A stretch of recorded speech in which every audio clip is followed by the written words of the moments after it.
Hello everyone, Omni Sensei here with What If I Was Reborn as a Kryptonian in Marvel Part 2. If you enjoy this content, smash the like button. If you haven't already, subscribe to the channel. Don't forget to check out the original story linked in the description. A rope made of energy latched onto his ankle, but he stomped on it with his free leg, dissolving the rope. The residue sparks from the rope exploded into swirling blades that tried to skewer him. He jumped away and flew through the intricate folds of space to escape the blades. The blades chased him around as if they had a mind of their own. Sirian noticed a few of the blades break away and try to flank him. He increased his speed and easily flew past the blades. But suddenly, he paused as the space before him distorted and a yellow ring formed before his eyes. A myriad of blades shot out of the portal, and he was quick to evade them all. However, he was hounded by another set of blades that took him by surprise, as a portal opened abruptly below his body. The blades began to chip away at the body armor covering his body. One blade came close to his cheek. He could have easily dodged it, but he was curious what would happen if the blade made contact with his skin. So he didn't move his head and let the blade graze his cheek. Time seemed to slow down as he focused on every microscopic movement of the blade. The sharp edge of the magical construct slowly made contact with his skin. The friction between the blade and his hardened skin yielded sparks. The blade simply veered off as if repelled by a force. It was a good thing that he was keeping his eyes firmly on the blade, which let him see exactly how the blade was repelled. In truth, the blade never grazed his skin. From an outside perspective, it would seem to touch it, but a force field around his body intercepted the blade just before it made real contact with it. The force field repelled the blade, not his skin. A slew of blades came after him, but he deftly increased his speed, avoiding their reach.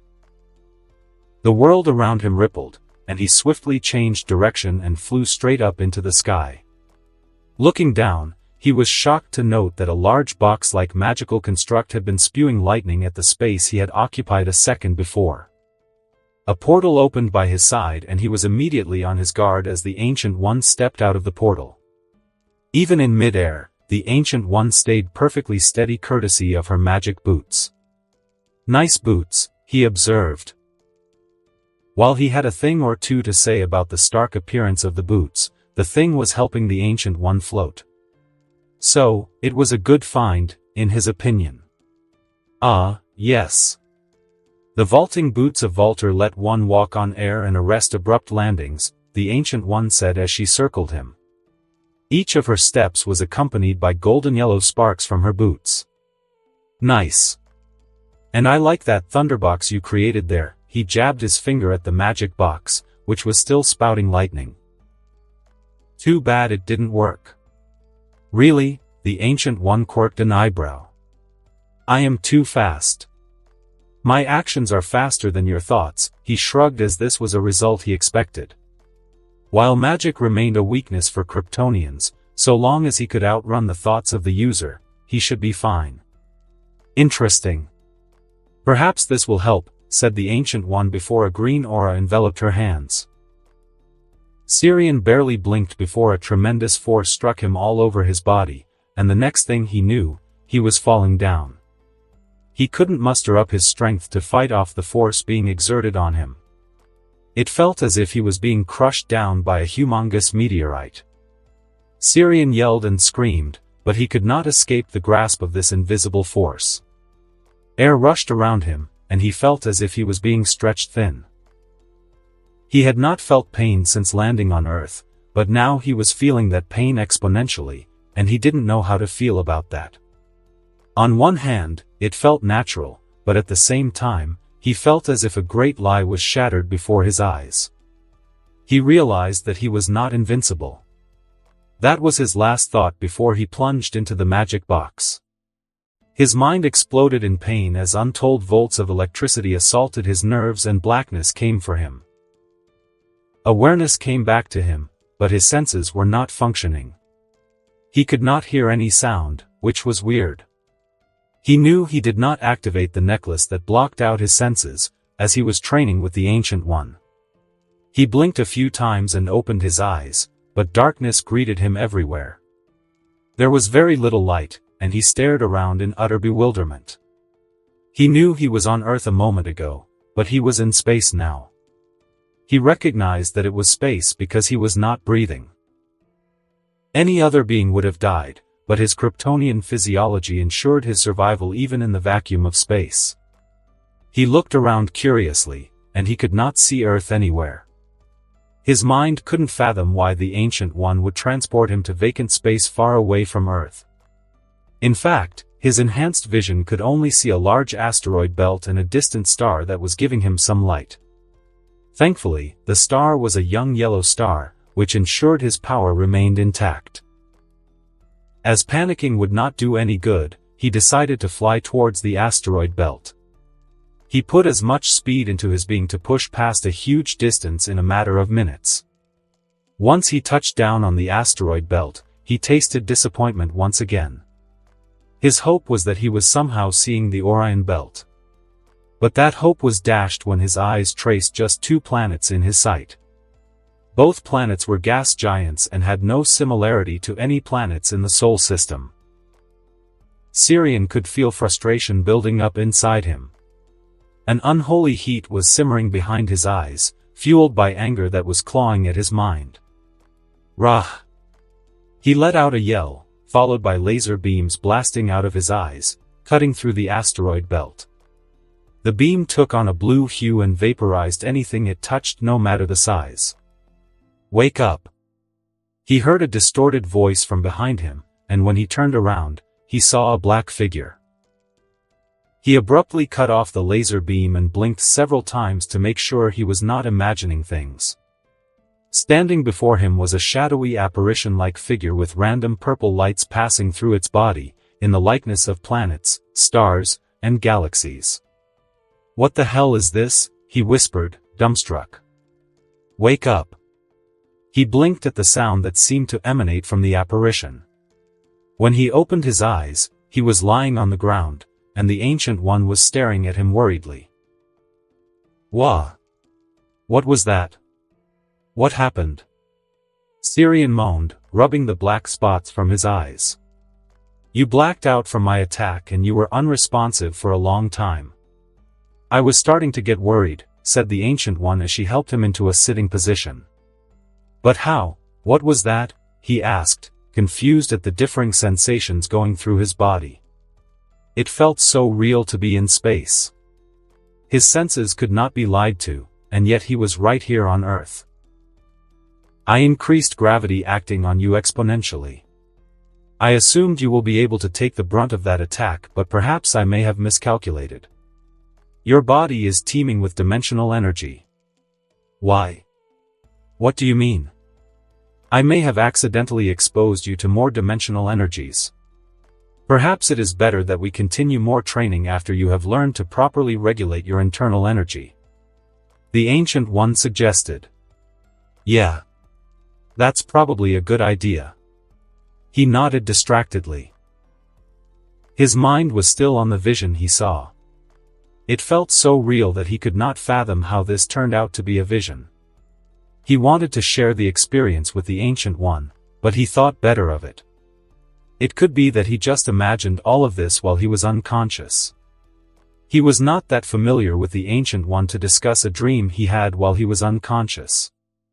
"So, what have you learned about my energy?" he asked, ignoring the strange vision. "Obviously, your energy is still destabilized and chaotic. And it seems to negatively react with dimensional energy. Why would that be?" "I thought I was also absorbing dimensional energy," he asked. "You are," she nodded before she waved her hands in a complex pattern, and a bubble of magical energy formed in her hand. She took the bubble with 2 hands and made it envelop his left hand. At first, nothing happened, but slowly, he could see the bubble getting distorted and the energy in his body jumping out of his hand on its own accord. "They are battling each other," he observed with some surprise. "Yes. Despite having the same origin, they are now acting like opposites. This means your body is converting the dimensional energy you absorbed into something else, the Ancient One explained. Into what? He looked on curiously as the Ancient One plucked out a dried leaf from a nearby papaya tree. She placed the leaf on his palm. Now, try channeling your energy into the leaf, but do exercise control on how much energy you are using. As per her advice, Syrian squeezed out as little energy as possible into the dry leaf. His eyes widened in surprise as the brown shriveled leaf turned into a vibrant green color teeming with life. I turned back time, he said with surprise. No, Syrian. The dimensional energy you absorb is converted into life energy inside your body. Your energy is intrinsically tied to the aspect of life. Aspect of life? What does that mean? He asked, taking his eyes off the vibrant leaf in his hand after he cut off the energy supply. We shall speak more sometime later. Do keep practicing controlling your energy, the Ancient One said before she stepped into a portal, leaving Syrian with more and more questions. Oh, he was getting tired of the Ancient One ditching him and leaving him on a cliff, so to speak, whenever some progress was made. Not that he was not aware of how tight her schedule was. Apparently, Earth faced a plethora of threats from outer dimensional beings for some reason. He was given access to some texts about these beings, and he knew the Order of Mystic Arts had their hands full. Hell, some of the beings described in the texts gave him chills. It was pretty humbling to know that there are beings that could commit genocide on celestials in multiple universes without breaking a sweat. The texts were also humbling in nature as he had assumed he would be the most powerful being in the universe. Well, he was one of the most powerful beings in the universe. However, as the Ancient One demonstrated, he was not the top dog in the universe. But in time, he was sure he could unlock his full potential. I'll need more martial training, Syrian decided. Seeing the old Hydra fortress brought back some memories for Alexander Pierce. It was in August 1991 that he last visited the facility. While he had made it a priority to not involve himself with secret Hydra facilities directly, that day, a visit was warranted. The day was an important milestone for HYDRA. It was a day one of Hydra's foremost scientists managed to regain his youth from experimentation.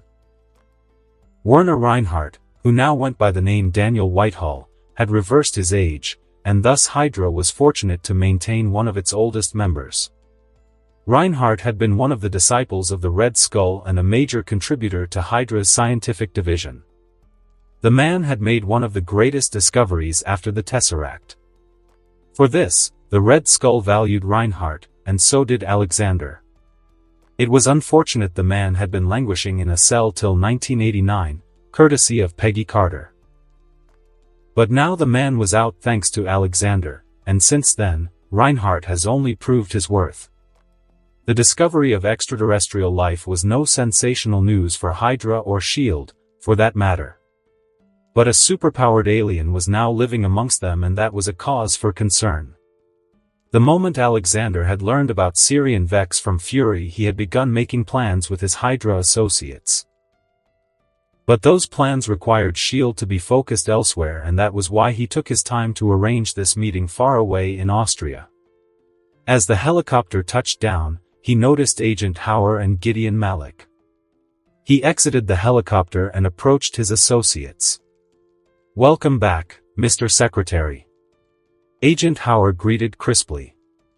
Staying sharp, Agent Hauer, he nodded upon seeing the man, as he was a valuable asset inside S.H.I.E.L.D., not to mention his point of contact with Whitehall. "Secretary Pierce, a pleasure as always," greeted Gideon Malik, one of the senior members of HYDRA. Alexander shook hands with Gideon, who had recruited him for S.H.I.E.L.D. after Bogota. "Hail HYDRA." They acknowledged each other and affirmed their loyalty to the common goal, the advancement, unification, and preservation of humanity. It was a noble goal, and Alexander had never felt so sure of a better goal. The threats from space were picking up, and humanity was content to bicker amongst itself. Even without Hydra working behind the scenes, the world governments were not going to unite. Hydra is the only chance that humanity could come together under one law, one purpose, and one leader. It was for this goal he lived and worked day after day. He was sure he would see humanity unite under the aegis of Hydra before his time in the world ended. It was also possible he wouldn't need to close his eyes as well if Daniel Whitehall's research panned out. "You received the information package I sent?" he asked Malik as they entered the fortress together. "Yes.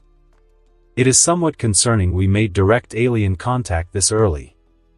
We have been hoping we will get more time," said Malik with a troubled look. "Could this be a precursor to an invasion?" asked Agent Hauer. "As far as S.H.I.E.L.D. knows, the alien Syrian Vex is not hostile. But we all know that shadows are more dangerous than light or darkness. We must be prepared for any situation," said Alexander. He trusted Nick to be dispassionate and ruthless in dealing with enemies. However, he'd never trust Nick for character assessment. Why would he when Nick could hardly notice Hydra thriving inside S.H.I.E.L.D.? But surely an unknown alien with the kind of wide variety of powers it displayed is a threat to humanity, asked Malik. Of course, Malik. Humanity has little to no advantage over Vex. We are, for the moment, in a disadvantage, said Alexander. And that is where we differ, Mr. Secretary. Another voice joined the fray, making Alexander notice a middle-aged man in a white lab coat approaching them with a composed smile. Whitehall, looking young and happy as always. Alexander greeted the old Nazi scientist cordially. Thanks to you, of course. Hail Hydra. Alexander nodded before he followed Whitehall into an observatory overlooking a giant lab in the fortress. Hydra's finest people were working on the remnants of KRY technology. It was a sight that gave hope to Alexander. The future of humanity was built on these walls, and he was a part of this historic moment. We have been studying the scientific paper graciously gifted by Mr. Vex, and I have to say it is extraordinary. Science, as we know, will be revolutionized. We have been conducting experiments for a long time to control gravity and study deep space gravitational anomalies, not to mention alien technologies. It is my understanding Mr. Vex is far more useful as a friend for our continued progress, said Whitehall, facing all three of them. Dr. Whitehall, I am sure you know we are severely outmatched. Humanity was in a similar position when the KRY experimented on our species, Alexander calmly reminded the man. Yes. Have you forgotten humanity's future lies with the Inhumans? The Hive will rise again, and humanity will be ready to cast away the invaders that seek to conquer us, said Gideon Malik. Your obsession with the Hive blinds you to the opportunity before you, Malik. Whitehall shook his head before turning to face Alexander. I have read the information packet you graciously sent, and have you noticed something peculiar, Mr. Secretary? I am sure you will be happy to regale us with your findings, Doctor, Malik said snidely, but Whitehall overlooked his colleague's tone. Syrian, or Vex, as I have taken to call our alien friend, is undoubtedly the most powerful being we have ever encountered. He has super strength that rivals 1,000 super soldiers. He can move at speeds we can't fathom. His senses are far enhanced, and the limit is the only question before us. Above all, he is a true immortal, untouched by time. We know all of these things, Doctor. What is your point? Asked Alexander, frowning at his colleague. Why would such a being hang around with humans and play by our rules? Why would he stay civic and agree to make deals with us and exchange technology? Asked Whitehall with a thoughtful look. He may be playing the long game. He may want us to let our guard down and strike at an opportune moment, Agent Hauer answered tentatively. Truly. Why would a powerful being like Vex opt for subterfuge when he could conquer the world within days? Have you seen the footage of his fight with the drug gang? The cameras could hardly follow his movements. One moment, the gang was shooting up the street, and the next, they were all down on the floor, argued Whitehall, but Alexander could see the man was thoroughly excited. So you are suggesting Vex is not after conquest because he could already do so, and yet he is not? Said Alexander with a raised eyebrow. Yes. Most likely, Vex is here to study humanity. He is a seeker, an alien scientist, if you will. He speaks fluent English, and if we are to believe S.H.I.E.L.D.'s report, his people had contacted humanity a long time ago. Whitehall said excitedly, a maniac gleam entering his blue eyes. The Inhumans were created by the Kree as slaves or soldiers. If that is true, the Kree had enemies, and it is possible this Krypton could have been an enemy.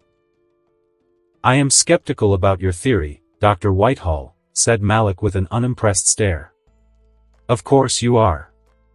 Your solution to all the problems is the hive, Gideon. Religion has rarely helped humanity, Malik. Oftentimes people forget this simple fact. Whitehall said sardonically. Let's not argue further about this matter. Alexander intervened before tempers could fly. He knew Malik and Whitehall had a history, and they were highly critical of each other. Dr. Whitehall, you are the most experienced with alien technologies, and you have been working on Inhumans the longest. What do you suggest we do? I need to meet Mr. Vex. Impossible. It is too dangerous for you to expose yourself directly. Alexander immediately denied.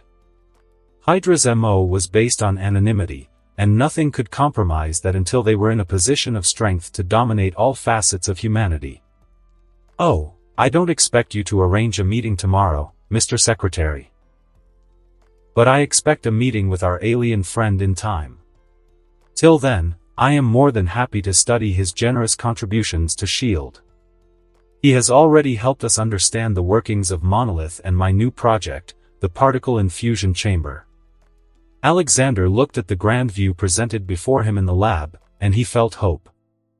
Humanity could rise far higher, and Hydra would arm humanity with wings and weapons to face the threats from above. So, how is he adjusting? Asked Coulson as he entered the NASA research facility in West Virginia. Not so well, sir. Vex is restless and prefers to leave the base as soon as he can, said Maria Hill, who tagged along with him. Coulson was not keen on having Agent Hill as the point of contact between Vex and S.H.I.E.L.D. He had nothing against the agent, he just worried that having an inexperienced agent in the field on this high-profile mission would turn into a disaster. Hill's appointment was Fury's call, and so far, the director's choice functioned smoothly with their alien guest. Sure, there were better agents that S.H.I.E.L.D. could use, but Director Fury saw something in Agent Hill. She was meticulous in her work, and she did everything by the books. S.H.I.E.L.D. agents were assessed after every mission, and Hill's efficiency was off the charts. She had a knack for quick decision-making and projected a natural charisma of leadership in the field.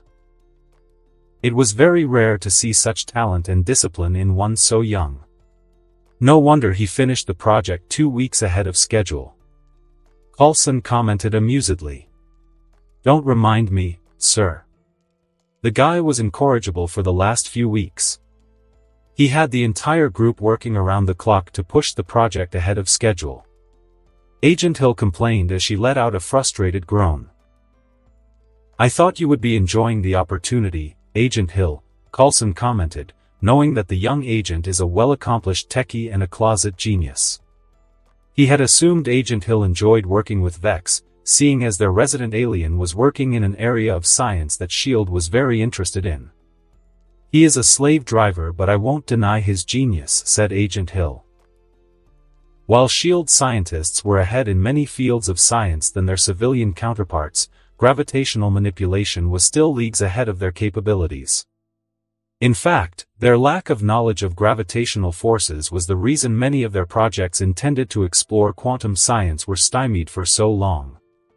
The current project, fitting the Quinjet with gravity thrusters, was a test. Sure, the gravity thrusters would be a good replacement for turbine fans on the wings. The true purpose of the project was to use the gravitational technology for other projects, namely Project Pegasus. Very few people know that S.H.I.E.L.D. has been working on the Tesseract since the 1980s. The KRY incident in the 1990s only further strengthened the World Security Council's decision to study the cube and extract its power. However, several impediments to that work existed, as S.H.I.E.L.D. had been technologically deficient in using the cube to its full potential so far. It was possible to create weapons using the Tesseract's energy, but it was difficult to truly understand the cube's workings. This lack of understanding had led S.H.I.E.L.D. to struggle with contingencies in case of a malfunction from the Tesseract. The popular theory was that the Tesseract extracts energy from space. The how and why remain a mystery to this day, and they do not completely understand the nature of the extracted energy. For convenience's sake, they called it dark energy. Thus, the best contingency for a possible uncontrolled dark energy flare was to bury the cube deep underground. This was obviously a bad idea, but at the moment, S.H.I.E.L.D. was in the dark about the Tesseract. They had no idea how the Tesseract worked or how it pulled energy from space, which left them in the dark to control any chaotic outbursts from the relic used by the Red Skull. The source of the Tesseract's power was just a theory, but a good theory, seeing as there was no other explanation for the Tesseract's energy density. Even after all these years, the cube never showed an energy depletion. Whatever energy was taken from the cube was immediately replenished. The risk of such an object going haywire was just too great, and the present contingency for such a scenario was shoddy at best. That was why understanding the Tesseract was a paramount objective for S.H.I.E.L.D. The fact that the Tesseract enhanced Carol Danvers was also a cause for concern. The Tesseract defied all definitions put to it by the best minds on Earth. Seeing as it was an alien artifact, he was not that surprised. Understanding how it functioned became all the more imperative. The only useful lead was in the research of Howard Stark and Hank Pym. With Howard Stark dead and Hank Pym cutting off all contact with S.H.I.E.L.D., Project Pegasus had seen no great development in the last few decades. They were still studying the Tesseract, but the results were few and dead ends. At the moment, S.H.I.E.L.D. was capable of harnessing the cube's energy to make weapons. While this had not been the priority for S.H.I.E.L.D., the arrival of Vex certainly pushed the World Security Council to take some drastic measures. Finally, "I've been waiting for you, Agent Coulson," Vex enthusiastically said, and Coulson shook hands with their resident alien inside an aircraft hangar. He could see the Quinjet behind Vex, along with other members of the project team. "I heard you were insistent on wrapping up the project. Didn't you like our hospitality?" he asked with a slight smile. "I thought I could handle being cooped up in this facility. It seems I can't stand being in one place for too long," said Vex as he led the two of them towards the Quinjet. Of course, Coulson knew the real reason behind Vex's rush. S.H.I.E.L.D. had been monitoring Vex's dealings through Vex Corp. In the last few months, the new company had been expanding its recruitment drive and investments. The company was barely on its feet, and already the first product was in the market. To be fair, the first product was just antivirus software, but from the intel S.H.I.E.L.D. agents dug up, the antivirus software Aegis was catching quite the attention. So far, 2 local banks and several car dealers have adopted the software. S.H.I.E.L.D. intel also suggests talks are progressing with telecom giant Telefonica for a deal. If such a deal goes through, then Vex Corp will certainly earn a place on the map. With viruses like Inta, Love Letter, and Timofonica in the play, he gathered that the market for antivirus software was only going to expand. Or maybe you just want to pack your bags and go to California. "I hear the demand for digital products is soaring as we speak," he commented idly. "That too." Vex agreed with a nod, hardly denying the meaning behind Coulson's comment. "But I am sure you are just as eager to get this project over with." Coulson merely nodded as what Vex said was true. The modifications made to the Quinjet would exponentially increase its stealth capabilities. With the turbofans removed in favor of anti-grav thrusters, there would be less acoustic disturbance plus minimal air displacement. Such a design, if mass-produced, would boost S.H.I.E.L.D's capabilities in stealth missions. So, the S.H.I.E.L.D. technicians and higher-ups were eager to see the project succeed and completed as soon as possible. Coulson followed Vex and Agent Hill right below the wings of the Quinjet. He took in the small sphere-like objects embedded in the wings with open fascination. The metal spheres you see are made from a unique element not found in your periodic table. I call it gravitron, and this is the element that will function as the thruster for the Quinjet, Vex explained. So how does it work? He asked and quickly added. Just explain to me as if you are speaking to a 12-year-old. All right. Vex took a deep breath. Gravity exists by virtue of space-time geometry. If space is in the x-axis and time is in the y-axis in 2D coordinates, then you can find gravity in the z-axis as an extension. Now, gravity is in the 3D plane, and we can't produce it because we are looking at the whole drawing on a 2D scale. Vex moved forward and picked up a small black suitcase. He opened the case and inside there was a glass canister with 2 electromagnets on both ends. Inside the canister, there was a silvery metallic sphere suspended in mid-air. This is gravitron. What it does is manipulate space and time such that it attains negative mass. This generates repulsive forces between the gravitron and the surroundings. Of course, there are some pieces of equipment inside the wings that control this phenomenon, and by manipulating this fifth force, you acquire propulsion. So, these gravitrons trick surrounding to repel itself because it behaves like the North Pole while the rest of existence behaves like the South Pole, asked Coulson. A watered-down explanation, but essentially yes, said Vex with an uncomfortable look. Coulson knew that look. He had seen it many times on S.H.I.E.L.D. scientists when they were trying to explain certain things to their fellow intellectually inferior agents. So, tell me more about the structural modifications you made. He asked and listened carefully as Vex began his explanation, with Agent Hill chipping in from time to time. A few minutes later, the Quinjet took to the air, and he assessed its performance. It was safe to say that a marvel was born out of this project, but he would wait for the opinion of an expert panel in aviation. But as far as he could see, the project was a resounding success, and S.H.I.E.L.D. now possessed advanced aviation technology in their hands. So, are we done here?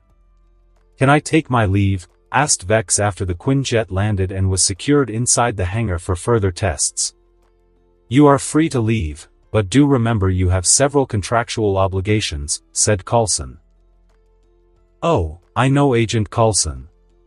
Just let me know when you gather the expert panel for avionics evaluation and flight performance tests, said Vex. He just nodded and watched Vex take his leave, no doubt, to his apartment. S.H.I.E.L.D. intel suggests that Vex was romantically involved with Jane Foster. If Vex thought that his weekend breaks would not be monitored by S.H.I.E.L.D., then the guy would be sorely disappointed. He didn't know how a relationship between an alien and a human would pan out, but he was nonetheless curious. The unfortunate reality of business is that if you take your eye off the ball for too long, it could be anywhere in the world. With globalization kicking in full speed, every business contributes in some way to the global economy, not just the national economy. Sirian knew this little detail well, especially when he decided to tap into the software market. The software market was relatively new, one that was constantly evolving at a pace unseen in any other business sector. The same was true for the hardware industry, but more so for software because it was hard to find quality software in the market. This was why Vex Corp was soaring from the moment the company became a legal player in the market.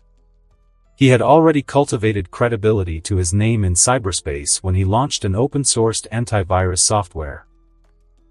The next step was creating a product based on the needs of the market and a powerful marketing group to get the word out. Fortunately, creating a new product was an easy task. The hard part was the software had to work on the hardware junk in the year 2000. The next part was hiring a marketing group. That was solved so long as there was capital to float the company. As luck would have it, he had that in spades. But to not raise any red flags, he roped in some bank loans to make the investment seem authentic. Having done all that, it was still not enough to gain immediate recognition for his new product, Aegis. The year 2000 was not exactly a digital book. The internet had yet to truly touch the prefrontal cortex of the human race. It'd still take half a decade for that to happen, but that doesn't mean the internet does not connect human minds. It was just that, for now, only the geeks and some high-profile companies were knee-deep in the net. For his purposes, that was more than necessary. If recruiting new employees was by hosting code-writing competitions, his advertisement and marketing were by challenging to hack Vex Corp's servers. Vex Corp ran a month-long marathon where the company had to show that it could weed out any type of viruses and hacks from around the globe. The one-month campaign got the word out that there was indeed a company named Vex Corp in the market. Not only did the company gain familiarity with a variety of hacks and viruses, but it also got a lot of viewers interested in how it performed. That was why when the company was barely out of the birthing pod, it got some good deals. Not only did Aegis prove its effectiveness in weeding out viruses, it showed a consistency that was lacking in other antivirus software available in the market. Now, this was all good news, but a business organization couldn't function without a chain of command. Seeing as the major investor and inventor was one and the same, he could not afford to stay in Virginia. His physical presence was now paramount, especially when he had plans to expand the company. That was why the dinner he was having right now was a somber affair. "So, you are moving to California," said Jane as she cut into the steak on her plate with a pinched look. "Yes." There was no point in dancing around the issue or giving excuses. He had already given the hints about this move for weeks. It was not as if he was springing the topic all of a sudden. "So, how will us work?" asked Jane. "It's not as if I'm going off-world. You do remember that I can travel at speeds beyond human imagination?" He quirked an eyebrow. "That's true, I guess, but still." She shrugged and went back to her plate. Syrian reached across the table and took Jane's hand in his. "It'll be all right. You'll see." Syrian had never worked this hard in his Kryptonian life. Human life was rife with hardships and hurdles at every corner, and he felt like the world was out to get him. In Krypton, this was not an issue. The chief concern had always been to keep his head down and work out an escape plan while performing his duties. While that was indeed a form of hardship, he'd take that any time of the day over the colossal workload he was being saddled with right now. When he made the decision to start a company, he had been influenced by his innate attachment to humanity deep inside his soul. Perhaps it was the result of a deep psychological need to tether himself to humanity.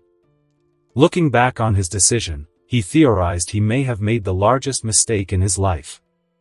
Without advanced technology or conducive communications tech for the matter, almost every process had to be personally supervised.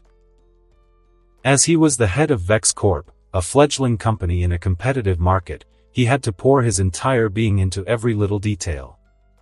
The recruitments were one thing, but marketing, production, organizational structure, management, payment of salaries, tax payments, PR, advertisements, and 100 other problems all got dumped into his lap. Oh, how he missed the use of a productive AI in the workspace. The only silver lining in this chaos was that he need not worry about products or their maintenance. The Aegis, for example, had two versions. One for civilian use and another for industrial use. The civilian version would get updated yearly, but the industrial version would require specifications. Network providers face different cyber threats than, say, the banking industry or manufacturing industry. Not only that, each of these industries had to be approached in different ways to attract prospective customers. This sort of diversification required his constant involvement, plus he had to develop personal contacts. Hence, he was required to always be accessible on the phone or even in a face-to-face meeting on quick notice. This was why the year 2000 was a busy one, and he had no notion that the next few years would be any different.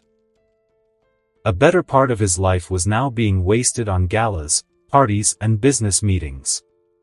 This was not the major factor that made him curse the situation. The reason was that he could have avoided all this if he had been a bit more prepared. In the months following his stringent involvement in developing Vex Corp, several scouters were ready to be deployed. Kryptonian scouters were small ships capable of intergalactic communications. They were primarily used to scout out exospace lanes for safe space travel. They housed a wide variety of deep space scanners and telescopes that could chart pathways in space and even determine the atmospheric composition of planets and stars. Optima managed to repair 2 scouters using the limited resources available at his island base. He charged Optima with using one of the scouters for deep space scanning and another to scan Earth. The Deep Space Scanner scouter was on a mission to find habitable planets closer to Earth, while the other one was charged with finding vibranium deposited on Earth and the nearby asteroid belt of the solar system. His reasoning was that if Wakanda was hit with a meteorite of vibranium, then it was possible some splinter groups may have struck the ocean or are even hanging around in space. He knew searching for vibranium deposits in the ocean was a wasted effort, as 1,000,000 years might have passed since the event, but he went with it anyway. But now, looking at the preliminary report Optima sent him about a deep scan of the North Atlantic Ocean, specifically the shores close to San Juan, Puerto Rico, he cursed himself for not thinking about this particular place. He had forgotten all about the Kree city lying underneath the ocean. In his defense, his brain is filled with more useful information than the plot points of a TV show he saw in passing in his past life. This latest find not only took him by surprise but also presented a solution to many of his problems. Accessing the Kree city would most likely solve his lack of star charts despite their current unreliability. But that was easily corrected by factoring in the stellar drift. It'd also most likely grant him access to information about alien civilizations in the universe despite being out of date. The data alone in the city would be a treasure. Then, there was the technology and possibly docking bays in the city. If the Kree had taken the trouble to build a city on Earth, then they would most likely have built it as a military base. If that's true, then the city most likely houses a dockyard that would be immensely useful in repairing his ship. It was also possible the city might house a Kree ship.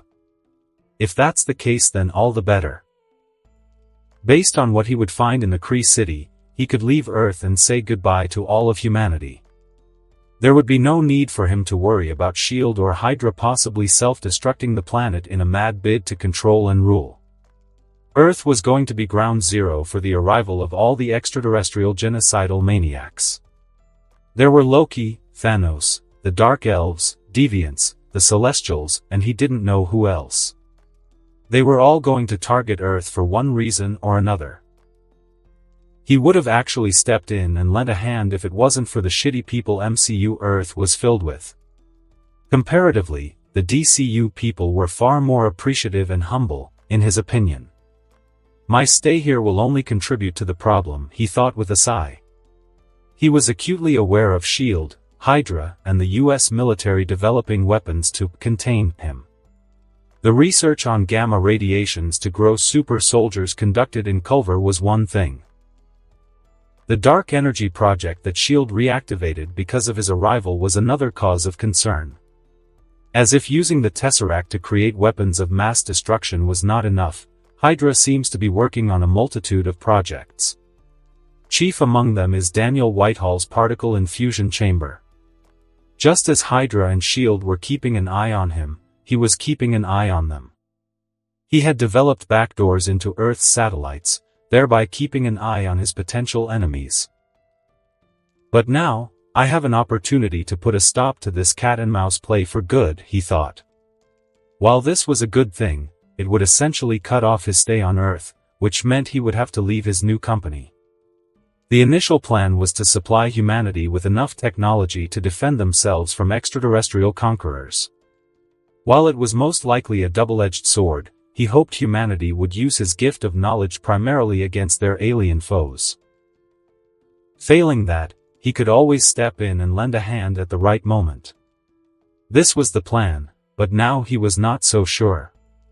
He was not exactly sure whether this was a good idea. In fact, he didn't know whether it was a good idea to leave Earth and create a new Krypton. For once in his long life, he was at a loss on how to move forward. Sirian let out a sigh and took in the scan results on his datapad. He typed in the order for Optima to take control of the city. The Scouter should be more than capable of helping Optima in this endeavor. Overall, the Scouter had made his job very easy. In addition to access to the Kree city, the Scouter also found a source of vibranium. Sadly, it was not at the bottom of the ocean, where he could mine it without none the wiser. Rather, he was looking at the Venezuelan coastal area of Mare. More specifically, a ship named Churchill docked in a secluded private port. He had been tracking Ulysses Klaue for a long time. Unfortunately, the man was hard to find as he was involved in almost all armed conflicts in the world. But now, Klaue had resurfaced in the Western Hemisphere far away from his stronghold in South Africa. Sirian tracked Klaue using SHIELD intel. The fact that SHIELD refused to move against Klaue suggested that the man was in cahoots with the organization.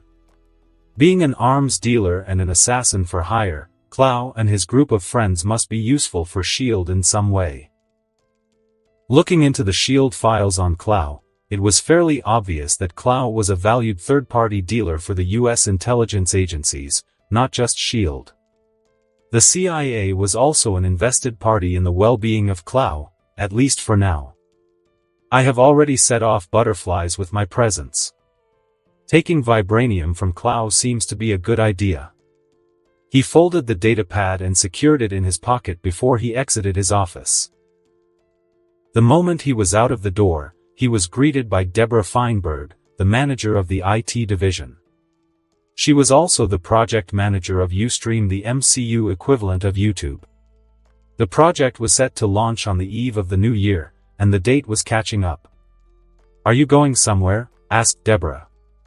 He could hear the subtle disapproval radiating from her tone.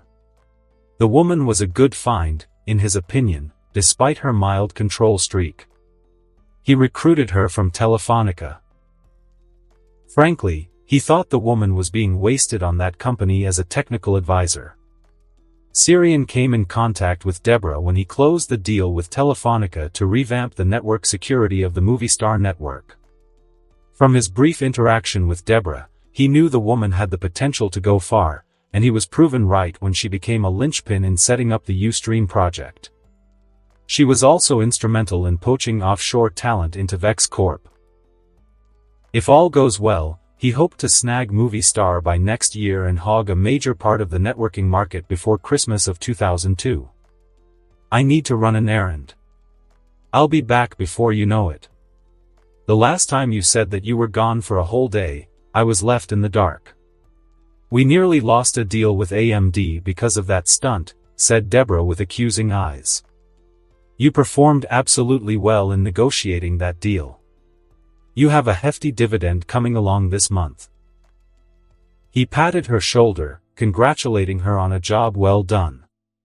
"I hope so, 'cause I deserve it." "You do, Miss Feinberg." He nodded with an appreciative smile before turning his attention to the files in her hand. "Now, is this important enough that I have to look at it right now, or can I postpone it for tomorrow? These are files on the compression code for 280p video streaming that Mike Ryan's team developed. I found some discrepancies in the code, and I want a second opinion." Not exactly a job for the CEO and the major shareholder of the company, now, is it? He asked amusedly. "No," Deborah admitted. "But I know you are adamant about seeing this compression algorithm function as smoothly as possible. I did warn you not to set a high bar of expectations, but you wouldn't listen. As I have said, Deborah, advancement will not happen if we don't push the boundaries of what is deemed possible today," he said before speed reading the files. "I will have to insert some modifications to the code. We meet tomorrow at 11 for a discussion, and I want you there. Bring Ryan and his team as well. Done. Should I know what you are up to? Asked Deborah, hardly challenging him on his taking over of the project team. Ask me no questions, and I'll tell you no lies. Syrian smiled. A few hours later, he arrived at his house in Mountain View. It was a bit far away from all the rush of the city, perfect for some alone time to think and slack off. Locking the house from the inside, he went down to the basement, which was protected under a quantum shield. The shield was capable of throwing off any scanners employed by S.H.I.E.L.D. Besides, his basement now housed a portable phantom drive, and a few arc reactors, so shielding became a priority. Living in a city heightened his need for secrecy. The usual flying became a concern, and he required an instant traveling medium to access his ship. This need led him to create a modified phantom drive, which he named the Space Bridge. The Space Bridge was just a doorway created by bending space that would let him access the bridge of his ship on the island. A similar device was being kept on his ship, and the two devices worked in tandem to form the Space Bridge. Near-instant teleportation was the result of this project, one that was untraceable by the present human technology. The quantum shield masks the energy signature from arc reactors he was employing in the basement. So, all in all, it would be difficult for S.H.I.E.L.D. to keep track of his movements, especially when he can trick their thermal scanners. Activate the Space Bridge. Command RAW 300 in effect. Command key accepted. Scanning. A drone detached itself from the Space Bridge and scanned his body as well as his retina. Welcome aboard the Serenity, Lord Vex. Thank you, he nodded, satisfied with the security protocols, and stepped into the electric blue vortex created by the Space Bridge. A rush of cold passed over him, and in the next second, he was inside his ship. A drone greeted him inside the chamber and performed a second scan to confirm his identity. Then, as per protocol, the bridge shut down behind him. Syrian made a beeline for the command bridge. Welcome back to Serenity, Lord Vex. Optima greeted him on the bridge. As part of his modifications, he had changed the whole command structure of the ship. The ship was being rapidly modified from a science vessel to a military warship to prepare for his journey to the stars. Show me Klaus' ship. Syrian ordered, and immediately, the ship's structure was projected before his eyes. Isolate the vault. The vault in question was the room where Klaus kept his vibranium stash. Syrian had no access to vibranium, and hence, he could not exactly scan for the metal on Earth. He circumvented the problem by scanning Wakanda with his advanced scanners. While Wakanda was indeed far more advanced than any other nation in the world, they relied solely on their vibranium-based technology to be the shield that protected their country. In the end, it was easy to circumvent their defenses and get a scan of the magic metal from space. He suspected the other alien races never found Wakanda because they were not actively looking for them like he did. If he had no idea of Wakanda's existence, then he would have skipped over the pile of forest, mountains, rivers, and farmlands projected by Wakanda without a second glance. Since he knew there was something interesting to look for, he turned on his most advanced scanners over Wakanda to trace vibranium. It was then that his scanners picked up a faint hum in a QDPS, quantum decelerating dark energy pulse scanner. It was this same energy signature that aided in tracking Klaus' vibranium stash to the ship Churchill. At first, he found it strange that Klaus would drag around vibranium in his ship through international borders. After accessing the CIA and S.H.I.E.L.D. databases, he was not so surprised by Klaus' confidence. The guy was good pals with both and knew when to work for the big dog. Essentially, the man became an asset for several interested parties in the U.S. With the U.S. being the prime weapon manufacturer and supplier in the world, Klaus had no shortage of friends and allies in the U.S. But all those connections are not going to save Klaus from being robbed blind by me. Syrian thought as he set the plan in motion. Bring the scouter around. We have a mission to finish, he ordered, and Optima went to work. Clow looked up from the hand he held to observe the other players. 500,000 was on the pot, and he was just about to take it all from the table. It was now almost a ritual to play with his men after a good arms sale went through. Right now, he was $6 million richer selling arms and ammunition to the Venezuelan government. A few days from now, he would be sending another consignment of weapons to Venezuelan rebels, an order that had been paid for by the US government. The business was booming, all thanks to some crazy Americans who were intent on waging an unending war to keep their defense industry floating. He couldn't care less about what those crazy Yankees were doing. So long as they didn't interfere in his business, he was fine. He never held a grudge against the Americans or any nation for that matter except those barbarians in Africa. He felt the brand on his body burn. It was an insult to him and his father, who was killed by the Wakandans. One day, he'd have his revenge. He was not that unhappy about those bastards, as he did manage to kill a bunch of them when he made his escape. But all that pales in comparison to what I stole from those barbarians. He thought with glee as the vibranium hidden safely inside his vault. He shook away those thoughts as it was his turn to play. Just as he was about to play his hand, the light went off, plunging the room into darkness. Looks like the light went off, boss, said Ed. I know, genius. Now, do something about it, said Clow with an eye roll. He heard the distinct sound of the iron doors opening. Boss, it looks like the whole ship is out of power, said Ed. That's impossible, said Clow with a frown. Men, switch to weapons. Phones are dead, another one of his men said, and he could hear the fear in the voice. Torchlights were now lighting up throughout the deck mounted on the guns. An entire army was present inside his ship, and he was confident no one would be mad enough to take him on in his ship. Suddenly, there was a metal screeching sound that shook him. It felt like metal was being warped, and his ears bled from the sound. His men were on the floor screaming and cupping their ears to shield themselves from the sound. Then he felt his ship rock violently, throwing him across the room. A blast of red-hot laser blasted through the floor of his room and it began to cut in a pattern of square shape. He jumped back as the laser came too close to his body for his liking. His men were screaming and he watched with fear as Ed got his legs cut off at the knees. The laser made a few more passes and then it all stopped. Clow had never felt this much fear in his life. The rage he was familiar with, even helplessness, he could cope with.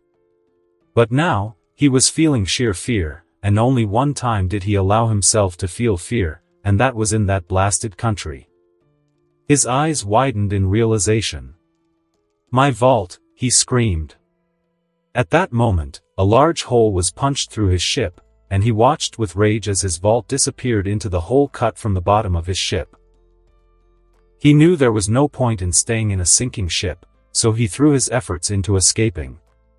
By some stroke of luck, he managed to find a good vantage point to jump into the sea. He watched with rage as the sea rumbled and a ship rose from the deep sea. It was invisible to his eye, but he could still see that it was a ship because of the water it was splashing. The ship blasted away into the night sky, and he was forced to watch as the Churchill sank to the bottom of the ocean. I will have my revenge, you filthy mongrels. I will have my revenge and slaughter your entire damn country, he screamed at the top of his lungs. Syrian took in the massive underwater city around him with an appreciative hum. Unfortunately, the city was in a sorry state. While many of its defenses were functional, it was barely hanging by its last threads. It lacked the necessary energy to sustain itself in the long run. The power core that ran the city was dying, as the fuel was getting exhausted, and the engine required a major repair. The city's construction was also weak, as it was never renovated after its construction some 5,300 years ago.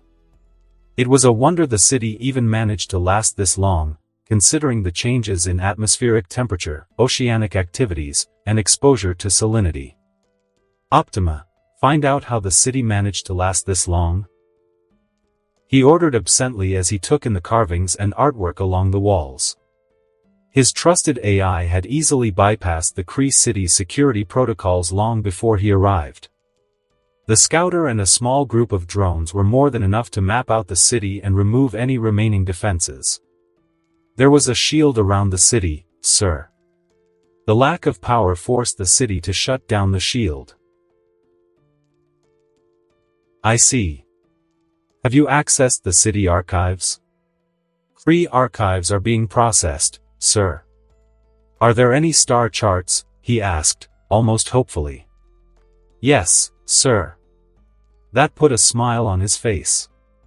So, the city possessed a wealth of information. Of course, that info was out of date and had to be verified, but any information was better than zero information. What about spaceships? No spaceships can be found in the city, sir. That was unfortunate.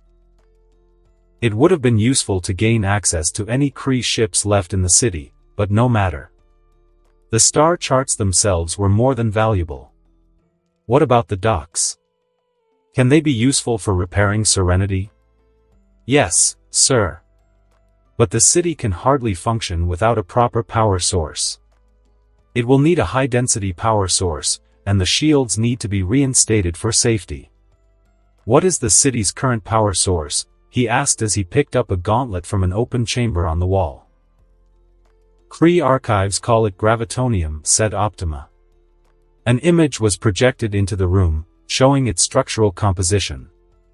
They have used this element to power their cities, weapons, and ships. Of course. The building block of great empires, he said in awe as he took in the projected energy signature of the material. The material could power up an average nation on Earth for a decade, and it would still only require a gram in quantity. Show me the engine design. Optima changed the display from gravitonium, and in its place was the engine that had extracted power from the element in the city. It seems to be extracting power from gravitational tears in space using gravitonium, he commented absently as he walked around the projected image, taking in the design. Then, suddenly, it clicked in his head. The element appears to be able to convert energy from the phantom space, or, as the Terrans call it, the quantum space. I know. Can you estimate the energy density of 1 gram of gravitonium? Sirian asked eagerly. Current estimate is 5,000 GJ/s from a single unit of refined gravitonium. Optima answered. It seems the answer to unlimited clean energy is with this element Optima. The element will have to be mined, sir. From the Kree archives, it is obvious this element rarely exists in the universe. Have you forgotten Optima? We possess the technology to obtain negative mass on the matter. With our technology, we can artificially form this element. Once we possess the element, we could work out a chain reaction to mass conversions of asteroid belts or even transmute deposits on planets. His trusted AI was silent for a moment. Forgive me, sir. It seems I was wrong. There is nothing to forgive Optima.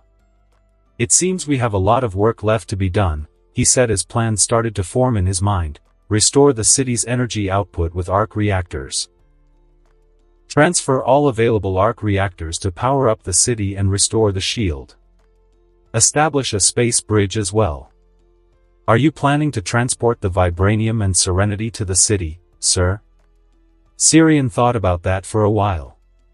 While the Kree city was more advanced and suitable for his needs, it was not exactly inaccessible to humans. It was too close to human settlements for his liking, and a U.S. military base was a few miles away. Nonetheless, the city will be very useful in the future. Now, if only he could move it to his island base. He gradually started to develop an idea. With some careful planning and research, it was entirely possible to move the city to the island. We won't be moving anything to the city, Optima. We will be moving the city to our island. Sirian eventually said. Forgive me, sir. I don't see how that could happen. You will. Soon. Sirian smiled as he returned the gauntlet back to the chamber and took a final look at the vast city before he decided to take his leave. Just as he was about to step into the scouter, the Kree city plunged into lockdown, and alarms blared all across the city. The peaceful white lights across the city now turned an ominous red. Optima, what is happening? He asked in alarm. Sir, there appears to be a hostile weapon locking onto the city. What? He looked at his trusted AI incredulously. Who is targeting us? 4 Kree warships have locked in on the position of the city. I estimate the city will be flooded, and some heavy damage will be sustained to San Juan with ample human life lost in the attack. Coulson ran as fast as his legs could carry him in the mayhem that was SHIELD HQ in Sacramento. Just 10 minutes ago, NASA warned of a group of spaceships entering the solar system. SHIELD had been scrambling their weapons to prepare for a response if the visitors were hostile. He was stuck in traffic when he got the call from SHIELD HQ. Thankfully, he managed to keep in contact with his agents and had been discreetly turning their air assets on alert for an immediate response.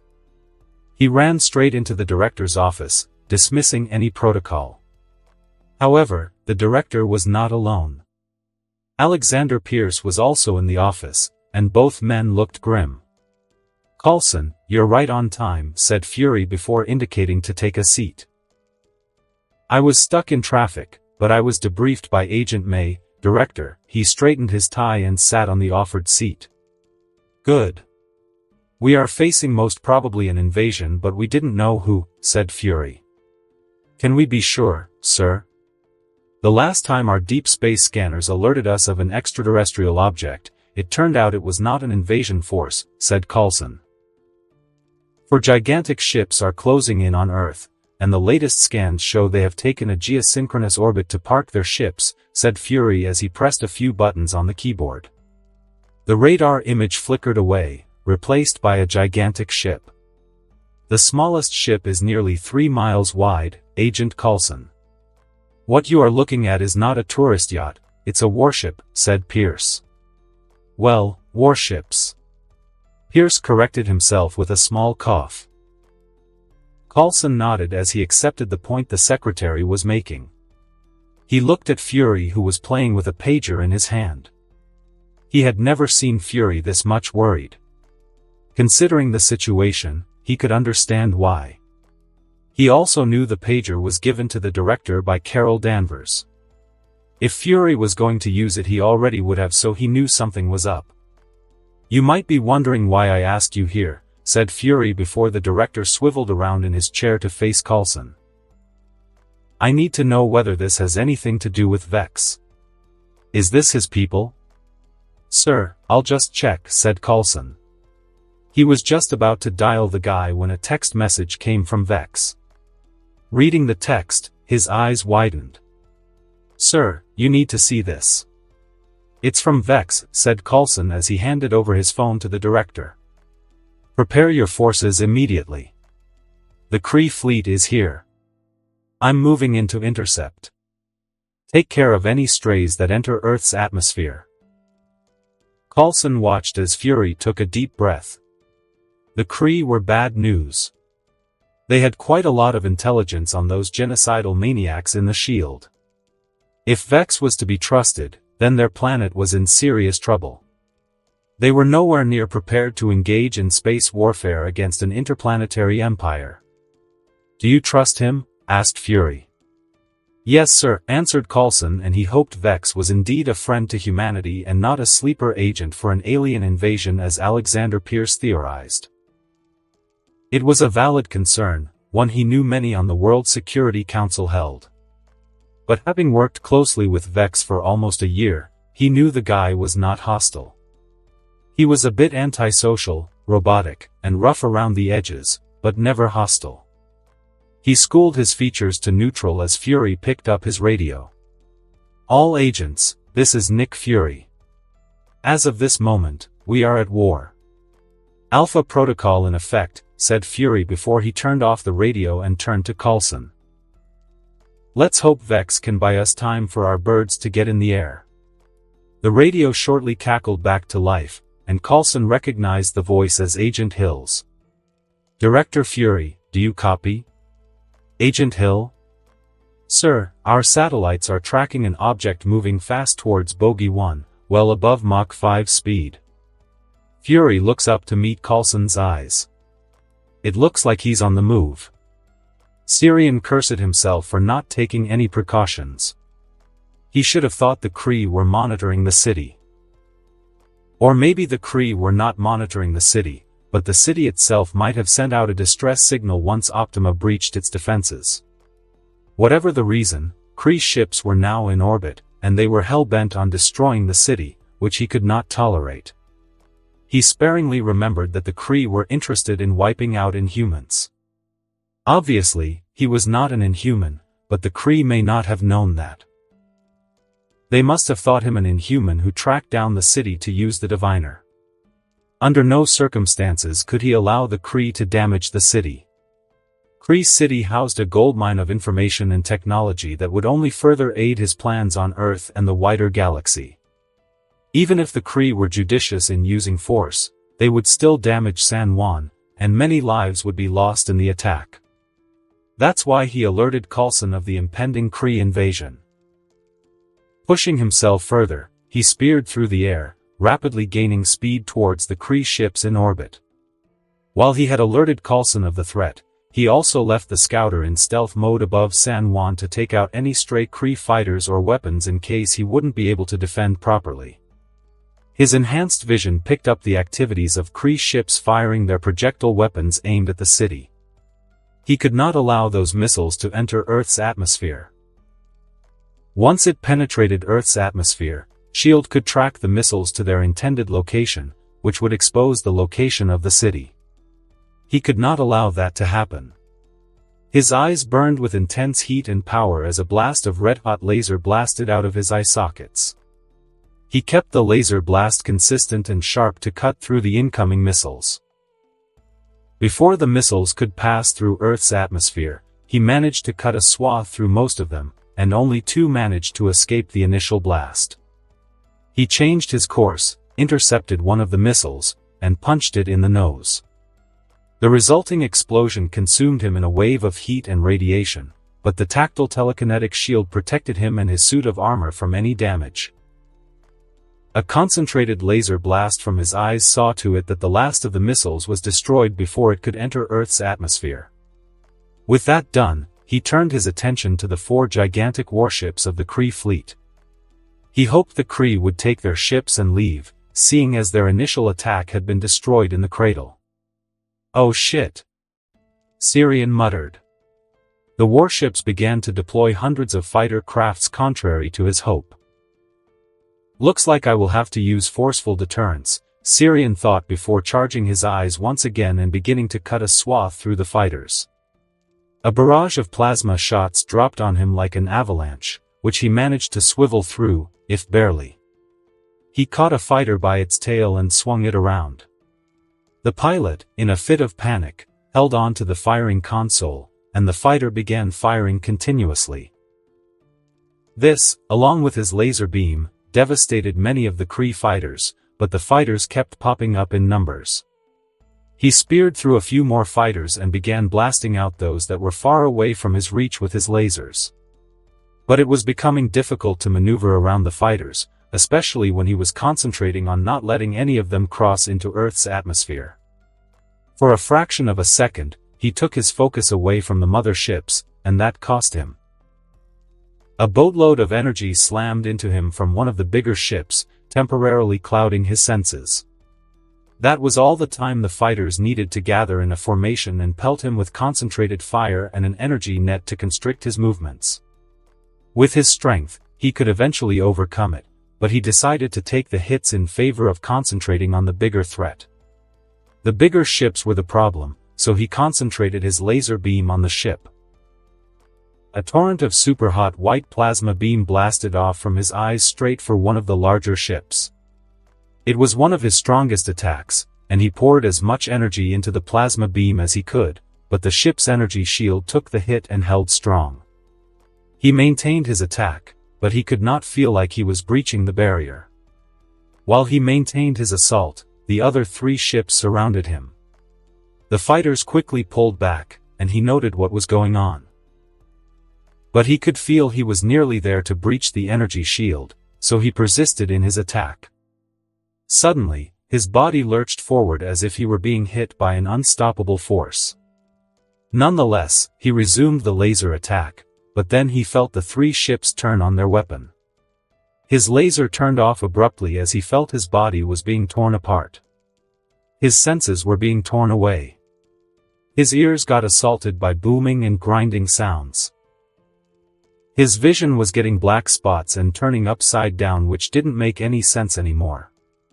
His muscles strained as his body felt like being pushed, pulled, and torn apart in multiple directions. Pain dominated his body, and he could barely concentrate. He tried to expand his tactile kinetic field to reject the effects of the weapon, but it was stretched thin.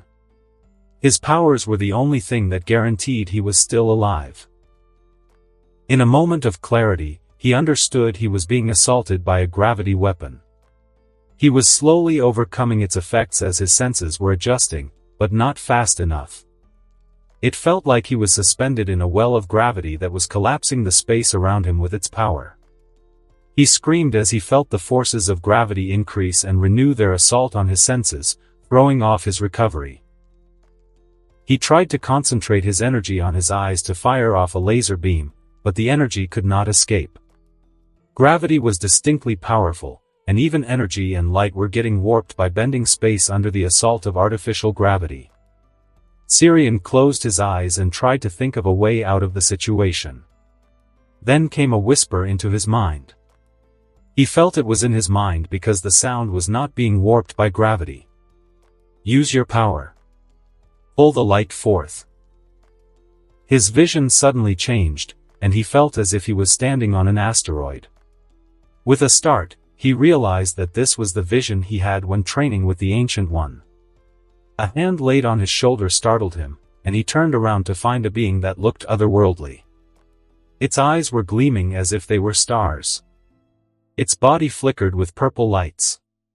He could literally see patterns of a collection of spinning galaxies on its body. It had 2 hands and legs, but it was far from being humanoid.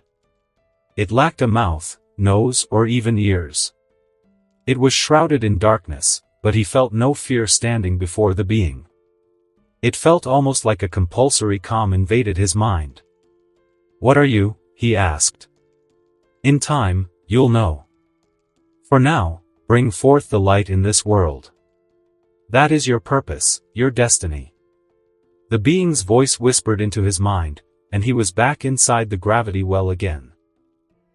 His body no longer felt the effects of gravity as he was bathed in a white cocoon of energy. He spread out his arms, and a surge of white light exploded out from his body, pushing back against the gravity around him. His senses returned in full force. Enormous energy burned behind his eyes, and he turned it against the Kree warship. Instead of the classic red beam, a white-hot beam with a bluish hue blasted out of his eyes. It pierced through the Kree ship's energy shield like a hot knife through butter. He dragged his eyes sideways, and the Kree ship split in 2. The ship exploded and shattered into debris. The cries of dozens of Kree soldiers assaulted his ears, and he turned away from the sorry sight of their demise. He didn't wait to admire his work as he immediately sped towards the next one. This time, he was careful and merely cut a hole into the engine room, cutting power and leaving the ship stranded in space. The vacuum did the rest of the work as it sucked the life support systems dry, killing the Kree. Many of the Kree soldiers escaped in pods to the remaining 2 ships. Syrian chose to leave them be and instead focused on thinning out the annoying stray fighters. With his enhanced vision, he could see that a stray few attempted to enter Earth's atmosphere but were shot down by S.H.I.E.L.D.'s ballistic missiles and even a couple of Quinjets. He didn't want to spill more blood, so he fired a glancing shot with his plasma beam that singed the edges of the 2 remaining ships. Thankfully, the Kree got the message and decided to cut their losses and run. They took their remaining fighters on board and took the quick way out by engaging their FTL engines. This left Syrian and a partially functioning Kree ship floating in space, not to mention a whole lot of Kree dead bodies floating in space. It seems something good did come out of this mess, he thought, looking at the giant ship now under his de facto ownership. Looking at himself in the mirror, Syrian splashed his face with water from the sink. After yesterday's events, he had taken the rest of the day off and slept through the whole evening and night. Now, the morning sun shined brightly outside, but he felt like taking the day off. There was a boatload of work waiting for him at his office, but he was not in the mood to concentrate on all of that on the fly. Yesterday's events underscored the danger prevalent in this universe.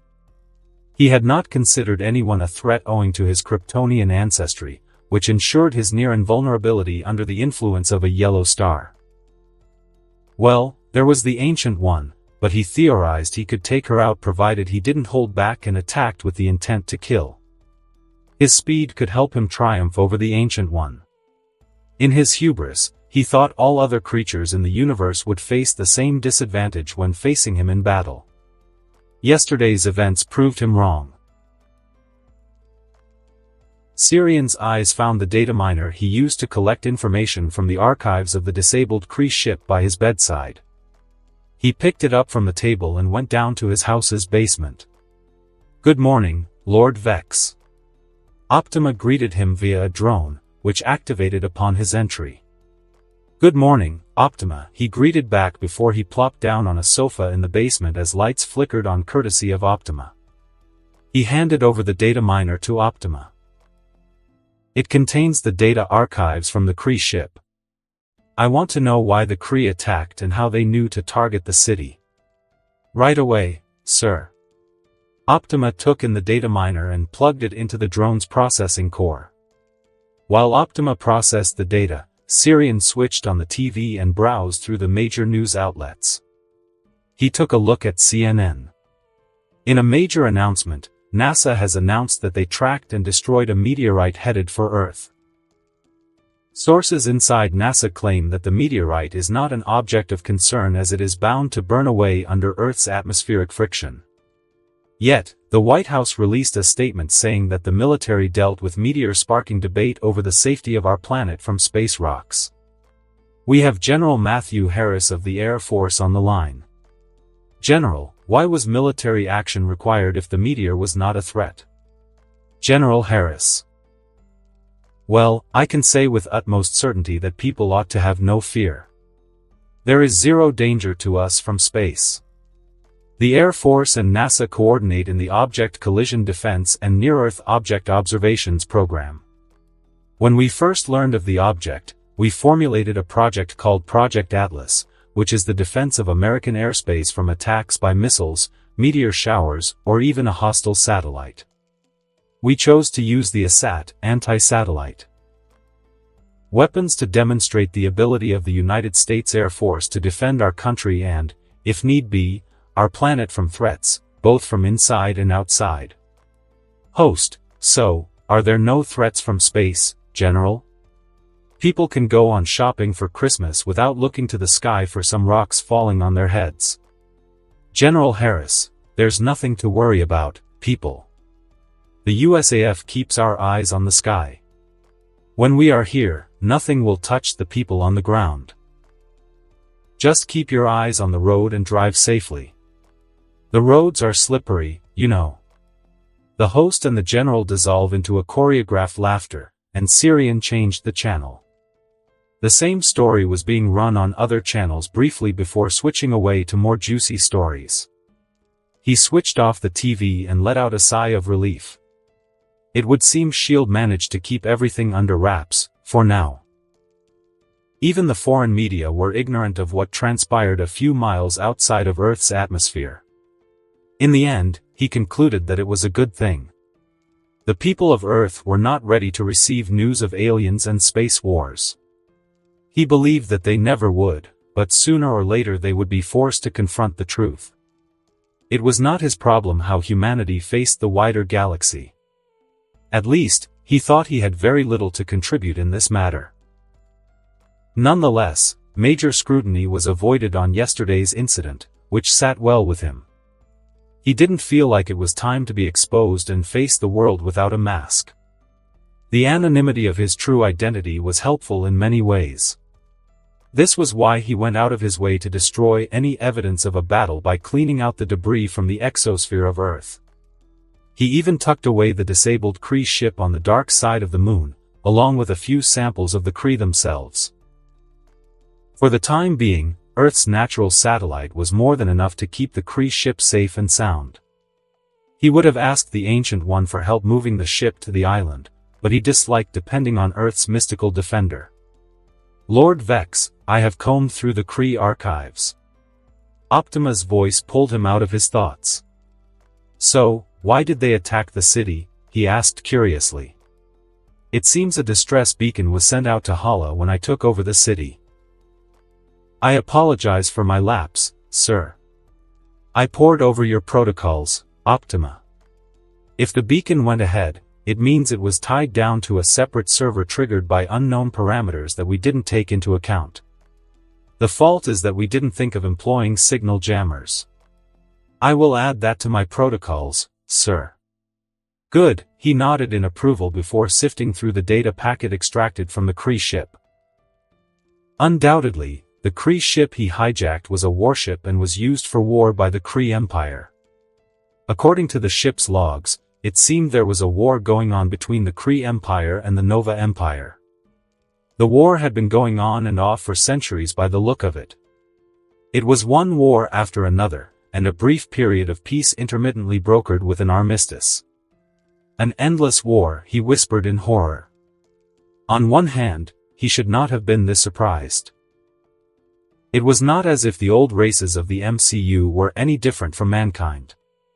War, crime, poverty, greed, corruption and every other sin that was the death of civilizations were rampant all across the universe irrespective of galaxies, races or polity. Just take Krypton, for example. As an old race, Kryptonians were leaps ahead of humanity in technological achievements. A vibrant scientific culture thrived in his former home. Yet, all that technology, knowledge and culture hardly curbed their self-destruction. If the destruction of the planet had happened without anyone's notice, he could have lived with that. But having worked so closely with Jor-El, Sirian knew how hard the man tried to make Krypton's rulers see sense. It was not just Jor-El who tried to spread the word. Many scholars were silenced early on. It was only then that Jor-El tried to reason with the council as a last-ditch effort, quite unsuccessfully. This series of events led Jor-El to preserve a piece of Krypton through Kal-El. It was at this moment that he came to a profound sense of clarity. There was no perfect path to life, and there was no perfect civilization either.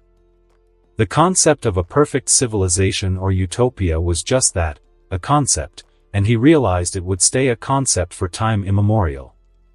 His arrogance and hubris made him think that he could succeed where many others have failed. Those who have chased perfection have always caused the most harm to life and natural order. Conflict, he realized, was part of nature. Without conflict, there would be no need for aspiration. And without aspiration, there would be no true advancement. Happiness and peace should be a personal pursuit. It couldn't be imposed by someone from the top, and that's what he had planned in his arrogance. He was so close to making the same mistake Krypton's decadent rulers did to doom their planet. But maybe I can facilitate an environment where peace and happiness can be accessible to those who strive hard for it, he thought with a frown, still unwilling to give up wholly. First, he must know peace and happiness.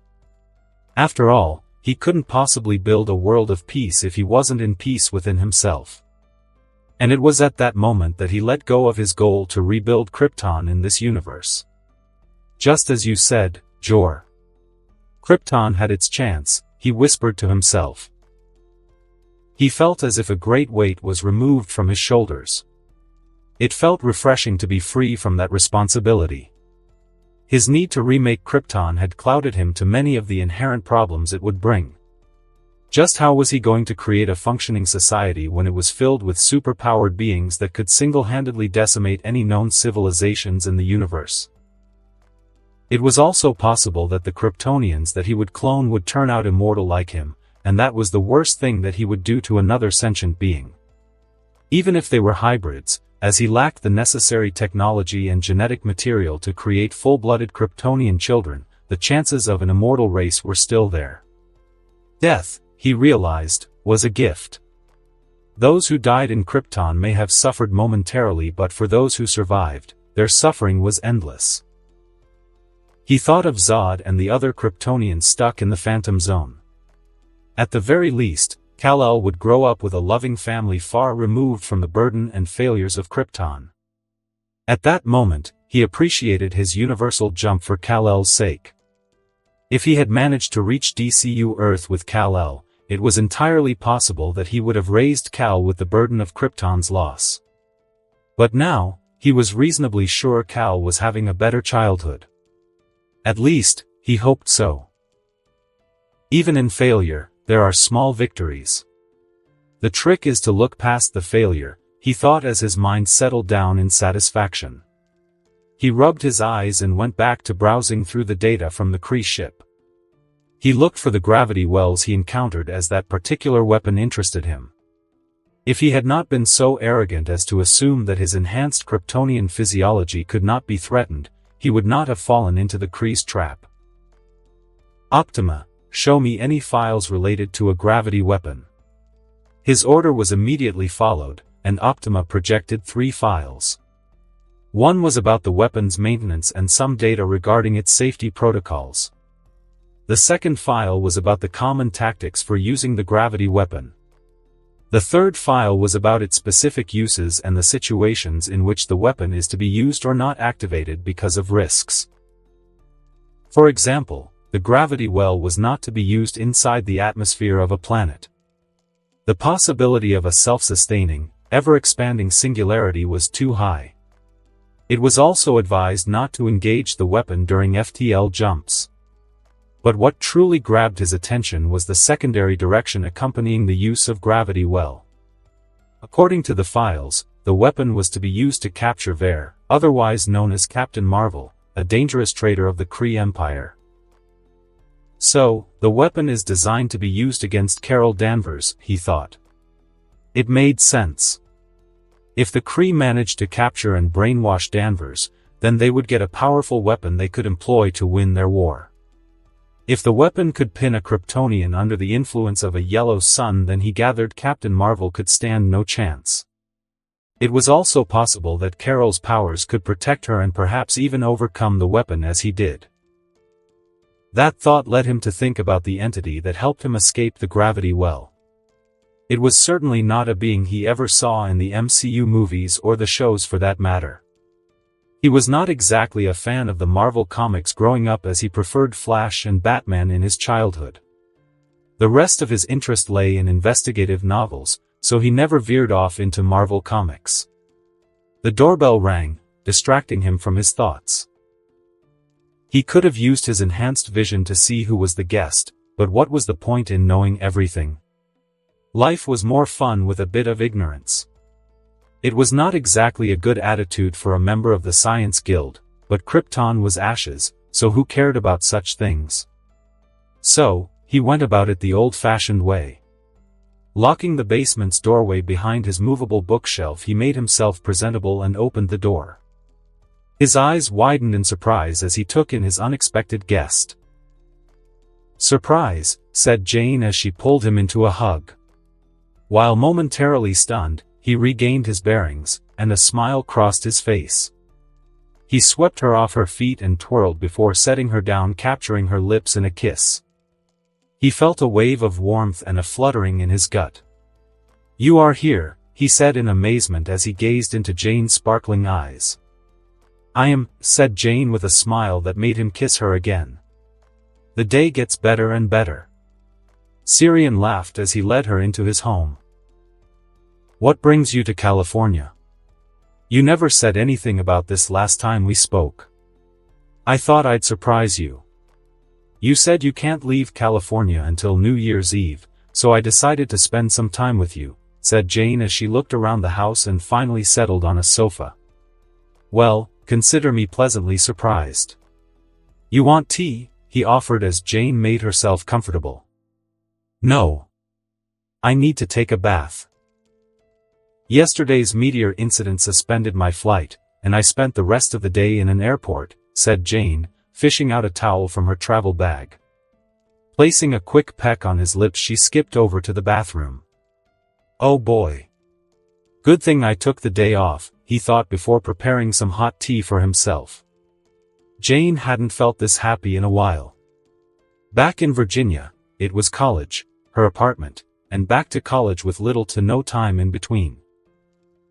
When Syrian was living next door, she could hardly feel time pass, but now it was another matter. Sure, her extraterrestrial boyfriend visited her in between and called and texted her occasionally. She missed those days when she could hang out with Syrian in the restaurant, walk through parks, have chocolate ice cream by the street, watch TV together and even sleep together. Now, she was all alone in her apartment with her work and studies keeping her company. There was no fun element in her life. She found it strange that she found more comfort with an alien rather than her fellow humans. It was strange in its own way. Then again, Syrian had always acted so human-like. She had never felt any alien vibes from her boyfriend. Then again, what did she know of how aliens behave? It was not as if she had met many aliens to make a sound judgment. She found it strange that of all their conversations, she never delved into asking about the nature of the universe. She never had asked all the questions that the scientific community of Earth would have asked Syrian.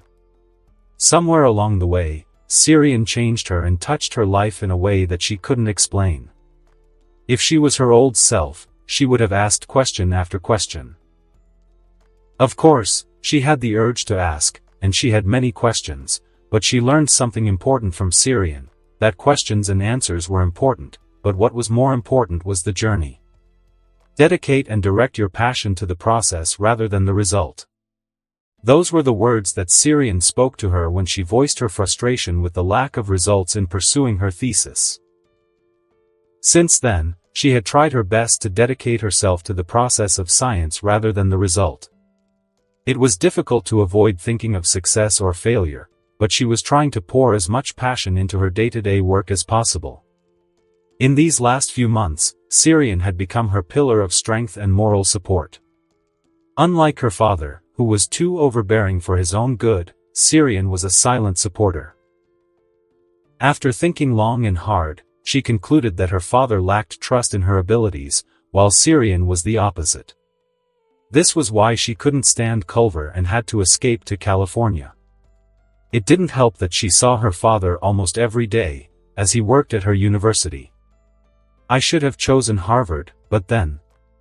She looked at Syrian, who was riding beside her on a bicycle.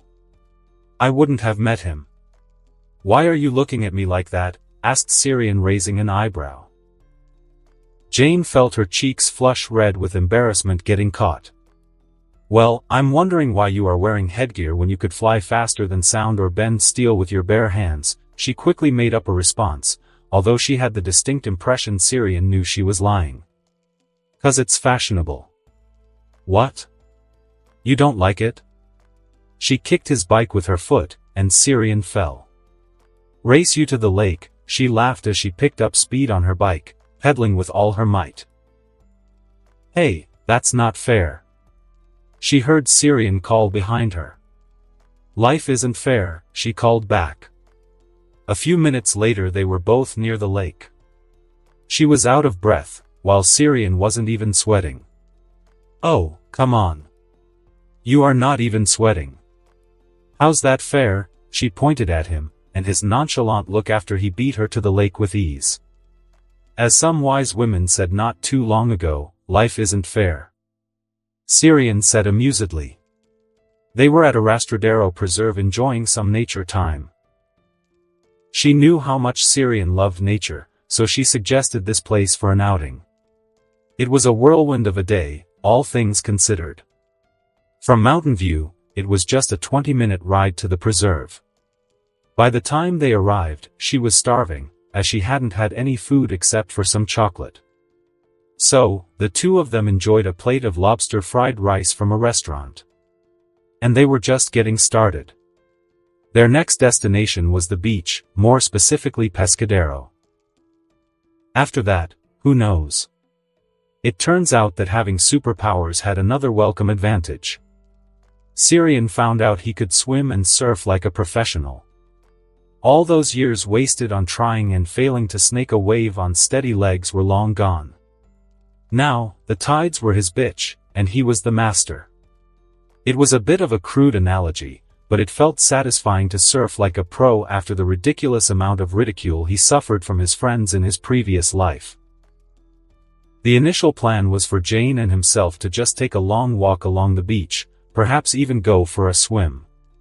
Somehow, they got tangled up with some other people on the beach, and they ended up surfing. He had to admit that Jane was better than his human self in keeping her feet on the board. But that was not important. The important thing was that he found out he could snake the waves, and that too in style. A few passes on the waves and a few acrobatic spins later, he garnered a lot of fans and attention. And that's how he ended up in a surfing competition with some serious surfers intent on outperforming him. "Hey, dude," called a fellow surfer whose name was Robert. "I have a name." "Your name is weird, pal." "Where are you from?" "Albanian." "Now, I'm an American." That was the cover story Shield had cooked up for him. That's good to know. Why? At least I can say I lost to a fellow American. Don't say that, Robert. One of us will smoke him this time, said another fellow surfer named Eric. Good luck, fellas. It seems that's my wave, he said when the guy on the jet ski alerted him. He held himself steady as the jet ski powered through the sea towards the wave forming in the distance. The jet ski took the curve, and he let go. Typically, this was the point where he would crash into the wave and be a laughing stock, but now, the tactile kinetic shield on his body tends to expand to his will. That means the surfboard and the wave itself would accommodate his will. He snaked through the wave quite smoothly to the enthusiastic applause of his many new friends. After spending a few more minutes in the sea with Jane, who put a good effort into surfing, he returned to the beach. He sat down on the sand with Jane, basking in a bit of sun. It was December, and it should have been cold, but the day remained the warmest day of the month so far. We should get back, he said despite wanting to stay for a bit longer. It was the most fun he had in years, come to think of it. And Jane. Thank you for sharing this moment with me. No, she said before she looped her arms around his neck. Thank you. And then they kissed. Someone cleared their throat, forcing him to break the kiss with Jane. The necklace on his neck was doing its job of shielding him from getting distracted by the whole world, but it didn't help that someone approached him normally. Turns out the interruption came from Phil Coulson, courtesy of S.H.I.E.L.D. Agent Coulson? What brings you here? He was stumped by the man popping in so easily, and that too with the suit on a beach. The man should have stuck out like a sore thumb in this crowd, but somehow Coulson managed to sneak upon him. You? Me? He blinked in surprise. I'm just delivering a message from Director Fury. He wants to meet you. You could have texted or just called on my cell phone. Syrian deadpanned. I know. This is too important. Syrian just sighed at the game Fury was playing. All right. Where does he want to meet? He asked, playing along with these silly games Fury was so fond of. At a safe house. We'll pick you up. Is tomorrow morning fine? I'll definitely get some heat from Deborah for not showing up in the office. Syrian thought. Will it be short? He asked curiously and a little bit hopefully. I don't know. Coulson shrugged, I'm just the messenger. Yeah, right, Syrian rolled his eyes. Well, I guess I could squeeze Fury an hour at most, he caved in to get these clowns off his hair. We'll see you tomorrow then, said Coulson. Miss Foster. The agent nodded before taking his leave. What does S.H.I.E.L.D. want? Asked Jane.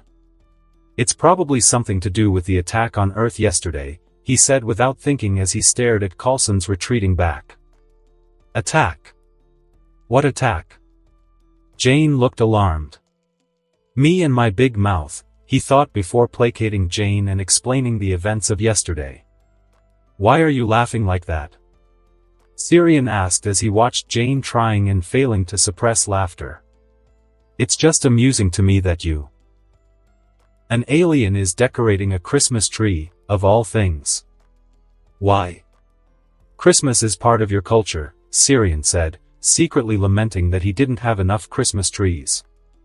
It was a ritual in his house to decorate 2 Christmas trees in his human life. After all, he was the youngest of 3 siblings, and he was as stubborn as a mule when it came to having his own Christmas tree. You do know that it's a religious celebration, right? Asked Jane as she handed over a few strips of tinsel. She's one of those people, he thought with a roll of his eyes. Not really. It hardly has anything to do with religion nowadays, he said, pointing to himself and the Christmas tree he was painstakingly prepping. Christmas holidays have become an excuse for exchanging gifts and saying nice things about people you disagree with. All in all, a good day. Still, aren't you bothered by the religion and its significance behind it? When Jane didn't let it go, he stopped decorating his precious tree and focused on Jane. Why do you ask? I'm just curious how you view humanity and the religions that we created. If you haven't noticed, Earth's religions are very self-centric. Do you believe in God? He asked, taking a moment to gather his thoughts. Of course not. I'm a scientist, and I learned there was no God when I learned about Charles Darwin's theory of evolution. Else, I'll be a poor scientist. Jane said, turning her nose up. All right. So, you refuse to believe in God.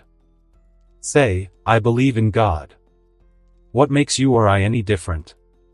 Because your belief is based on assumption after reading a book while mine is a conclusion based on facts that I learned from many books.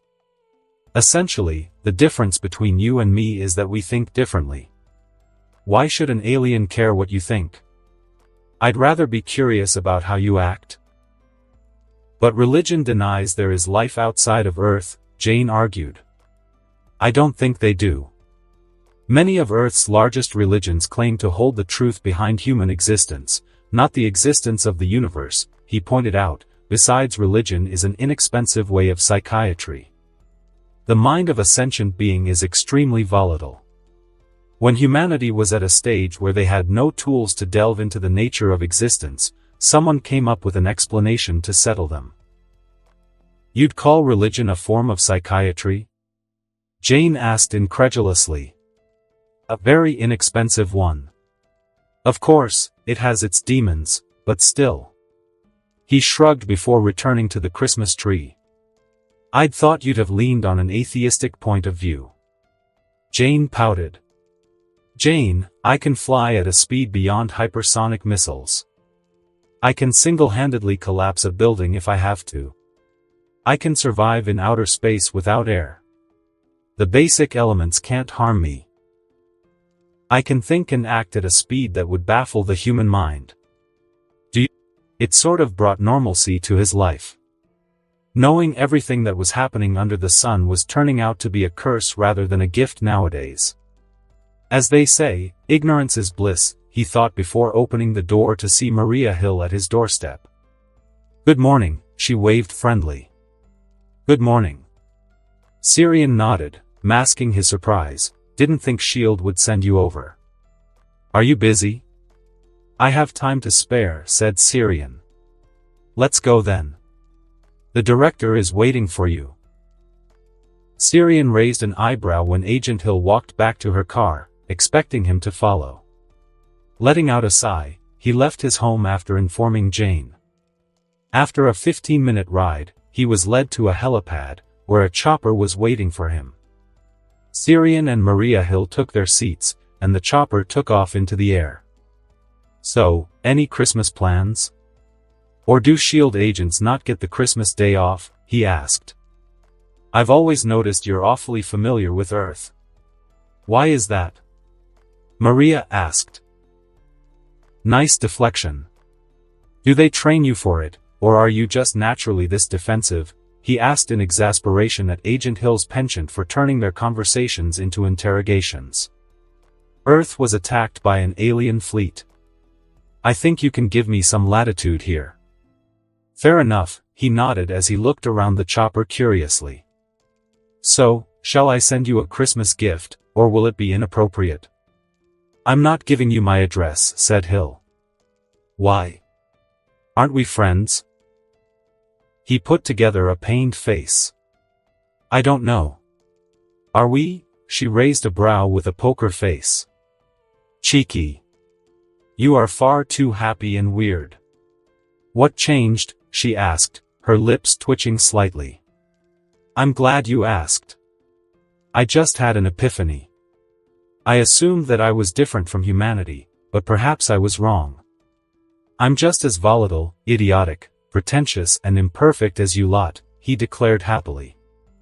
That's great. Hill said sarcastically. It is, isn't it? It's liberating actually. He said as he sat back into his seat and pondered his mental state and how free he felt. Looking back, he could only see a half-dead version of himself fighting and clawing against the world, still influenced by the survival mode he had employed in Krypton. I'm glad you found your true self. But we're here, said Agent Hill with a roll of her eyes. True enough. When Sirian looked through the window, he could see that the land gave way to the sea and an aircraft carrier, along with a few destroyers, down below. He engaged his enhanced vision and scanned the vessel further. It was no helicarrier. It was just an ordinary aircraft carrier, but it had a lot of advanced weaponry inside. Not to mention the 4 nuclear submarines circling the carrier fleet and some Quinjets prepped and ready on the runway. He did not believe they were turning their weapons hot on his behalf. Most likely, SHIELD had yet to backpedal from their war footing. Of course, he was also keeping an eye on his deep space scanners engaged for 24 hours. If the Kree decided to visit the Sol system, he would know, and he would send them a very warm gift. He was already modifying and weaponizing the space bridge since he had access to more facilities and resources from the Kree city. The chopper set down on a helipad, and he climbed out first, followed by Agent Hill. He was led to a door where Agent Coulson was waiting with a placid smile. Good morning. Coulson greeted. Good morning to you, too. So, looking up, are we? Asked Sirian, jabbing his thumb at the sky. We've got no choice. Thanks for the save yesterday. You know you are the first human to thank me. So, you are quite welcome. Sirian smiled, accepting their gratitude graciously. You are in a good mood. Coulson observed. It's Christmas. WHI isn't? That's a good reason as any, I suppose. Coulson nodded before holding out a door for him. After you. Sirian obliged and entered first. It was a large room fit for a conference, and in the very middle, a large table was stacked with files and photos. At the end of the table sat the one-eyed leader of SHIELD, Nick Fury. You have been busy, he noted as he glanced at the photos laid out on the table. You don't say. I haven't slept since yesterday's incident and I'm sure this is the same for almost all SHIELD military bases across the world, said Fury before standing up and slowly walked over to Sirian. Fury stared for a whole minute before fishing out a file from his trench coat. These are the satellite images we took of the Kree fleet. We also took certain images and recordings of your fight with the Kree, said Fury as he handed over the file to Sirian, who flipped through the photos. Is there a question there? He asked, looking at the SHIELD director out of the corner of his eyes. I have many. Ask away. Why did the Kree attack you? Asked Fury. That's the same question that I meant to ask you. Why were the Kree attacking Earth? It is not as if the Kree have any standing interests in your planet, is there? Syrian lightly goaded, knowing full well that Fury will think of the Tesseract. So, you are saying yesterday's events have nothing to do with you? Asked Fury. As far as I know, no, the lie came as easy as breathing. I sense you are keeping secrets from us, Mr. Vex, said Fury. Of course. You are not my trusted friend. Why should I tell you my secrets? He asked with a scoff. Very well. Fury sighed before he fished out another picture from the table. It was a picture of Syrian in space firing off his laser beam at the ships. Explain this? It is a picture of me in space trying to destroy a Kree ship, he said with a shrug. That's impressive, but I'm more interested in knowing why you are not using any breathing equipment. Fury shot him his one-eyed stare. I don't need one, he shrugged. I see. So that brings me to the question. Just what are you? Asked Fury, and Syrian could now see a hint of wariness in the man's tone. Your fear is natural, Director Fury. It is something you have inherited from your evolutionary process and something that has helped you survive on this planet. But know that I will not harm your planet. I have zero hostility towards humanity. That's all nice and well, but just what are you? How can you survive space? Asked Fury. I'm hardly the only one able to do so, Director. There are many species capable of doing the same. You could say I don't need to breathe to live, but I do prefer breathing. You should have learned by now that my body, while looking human, is anything but human-like. Oh, we noticed, Mr. Vex, said Alexander Pierce, who stepped into the room smoothly. Mr. Vex, meet Alexander Pierce. He is the acting secretary of S.H.I.E.L.D.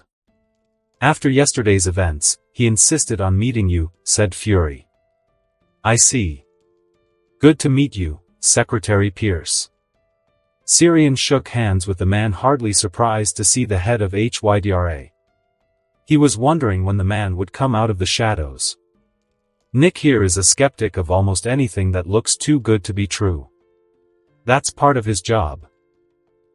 I have to say that I was also apprehensive of your intentions, but certain events have shifted our priorities. So we would like you to extend an apology. Oh, he raised a curious eyebrow. We made a deal when you first touched down on Earth, and we broke that deal with good reason, mind you. But still, we broke your trust, and for that, we apologize, said Pierce. I accept your apology, and I appreciate the gesture, Mr. Secretary. Syrian said with a straight face, ignoring the urge to have a few choice words to say about S.H.I.E.L.D.'s extracurricular activities. That's good to hear, said Pierce with a pleasant smile, but Syrian knew the man was a snake. Now, the reason we're so interested in gaining your DNA is that we had the distinct pleasure of being infiltrated by aliens a few years back. I understand. Earth has been the recipient of visits by old races for a long time, said Syrian. What do you mean? Asked Fury, interjecting with a cautionary look at Pierce. The Kree have visited your planet thousands of years ago. The same goes for frost giants, Asgardians, Celestials, and many other old races. Earth has been the dumping ground for anything that ought to be hidden from the wider galactic community. Syrian could see the two men were suitably alarmed by the names of races he had just randomly thrown around. Seeing that he had their undivided attention now, he hoped to subtly turn their resources on some self-defense rather than petty games and big honky guns to blow themselves up. It was a vain hope, but he hoped S.H.I.E.L.D. could be better prepared to face more alien incursions in the future. Humans have largely remained ignorant of the origins and nature of the universe, and you have stayed isolated for so long. If the old races required something to be hidden, your planet has been the perfect place to do so, as it is often dismissed as a backwater planet. Syrian could already see the two men thinking about recent findings from the last century. He knew Hydra was already aware of the Kree's interest in Earth. The cult followers of Hive must have informed Hydra about their ancient history. Or perhaps Hydra was not aware of all the details. S.H.I.E.L.D. and Hydra certainly knew about the Tesseract, and it was not as if these two gentlemen were about to doubt his words when the truth was staring right at their faces. Believe it or not, we have also come to the same conclusion. So, this brings us to the reason why we requested this meeting. It remains S.H.I.E.L.D's solemn duty to protect our planet from threats both from inside and outside. Can we depend on your support? Asked Pierce. As long as Earth doesn't start a war with another civilization and you don't ask me to interfere in your regional conflicts, I will help defend this planet in whatever capacity I can, he promised. An easy enough promise to keep, one that he would have done so anyway. In return, he could now operate more freely with S.H.I.E.L.D's backing. That's what Alexander Pierce was offering, S.H.I.E.L.D. support, both financially and politically, to advance Earth's defense mechanisms and technology. Sirian could see a lot of advantages in such a deal. Pierce obviously thought about advancing Hydra's goals in the background. If HYDRA could infiltrate S.H.I.E.L.D., then he believed he could do the same to spearhead his cause. After all, in the game of cat and mouse, information was the ammunition, and timing was the weapon. For now, Sirian had the advantage, and the close relationship with S.H.I.E.L.D. would allow him more access to their activities. It was now time to track his enemies and study them in their habitat before he used the intel gathered at the most opportune moment. 5, 4, 3, 2, 1. Happy New Year! Sirian joined in on the celebration by popping a bottle of champagne and spraying it all over the people in his office. With the launch of Ustream scheduled for New Year's Eve, it was decided that celebrations would be held in their office. The last few days were filled with work like never before. He was busy working out some background modifications to the Ustream and advertising the whole thing. Ustream's first video, which was about to be uploaded, was about the New Year celebrations of Vex Corp. While the video quality was going to be 280p, work was already underway to include 480p by February last week. Not to mention, his marketing team was working closely with Hollywood to get some viral videos online. Nothing gets people's interest like embarrassing videos of celebrities and pets. Of course, there was going to be a screening process before any video was going to be uploaded. We wouldn't want inappropriate content on the net and thus become liable for lawsuits this early, after all. Digital content regulation laws were sparse and downright vague. So, he had no intention of getting tangled up in controversies this early in the game. He already had sent some feelers with some of the law firms and interest groups for starting a lobbying group within the Congress. "How are we doing?" he asked Deborah, who was poring over their systems and running diagnostics of Ustream. "Our servers are functioning smoothly. No problems with any code so far, and we are starting the first upload," said Deborah, her eyes pinned on the screen. The screen showed the video being uploaded. A few minutes later, the video was on the platform, running smoothly and easily. "Congratulations. You are the first Ustreamer," he patted Deborah on the shoulder before moving on to Elliot Hall's section that dealt with traffic on the Ustream platform.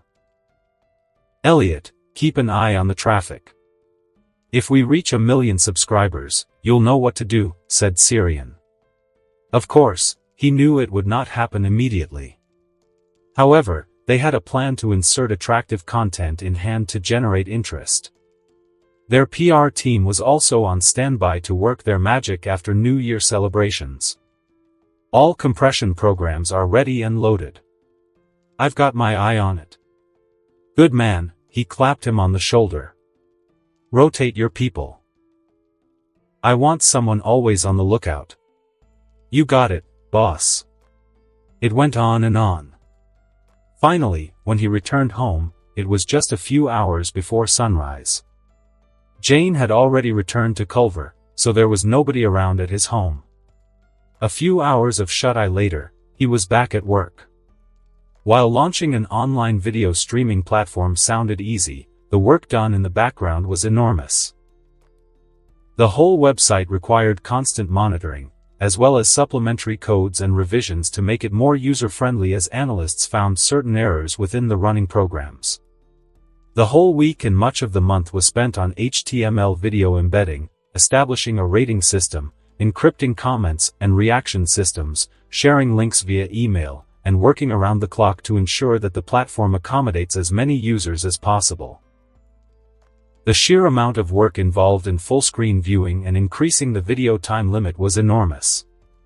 His ideas and add-ons were mostly constrained by a lack of technology and a pool of skilled labor, specifically young labor.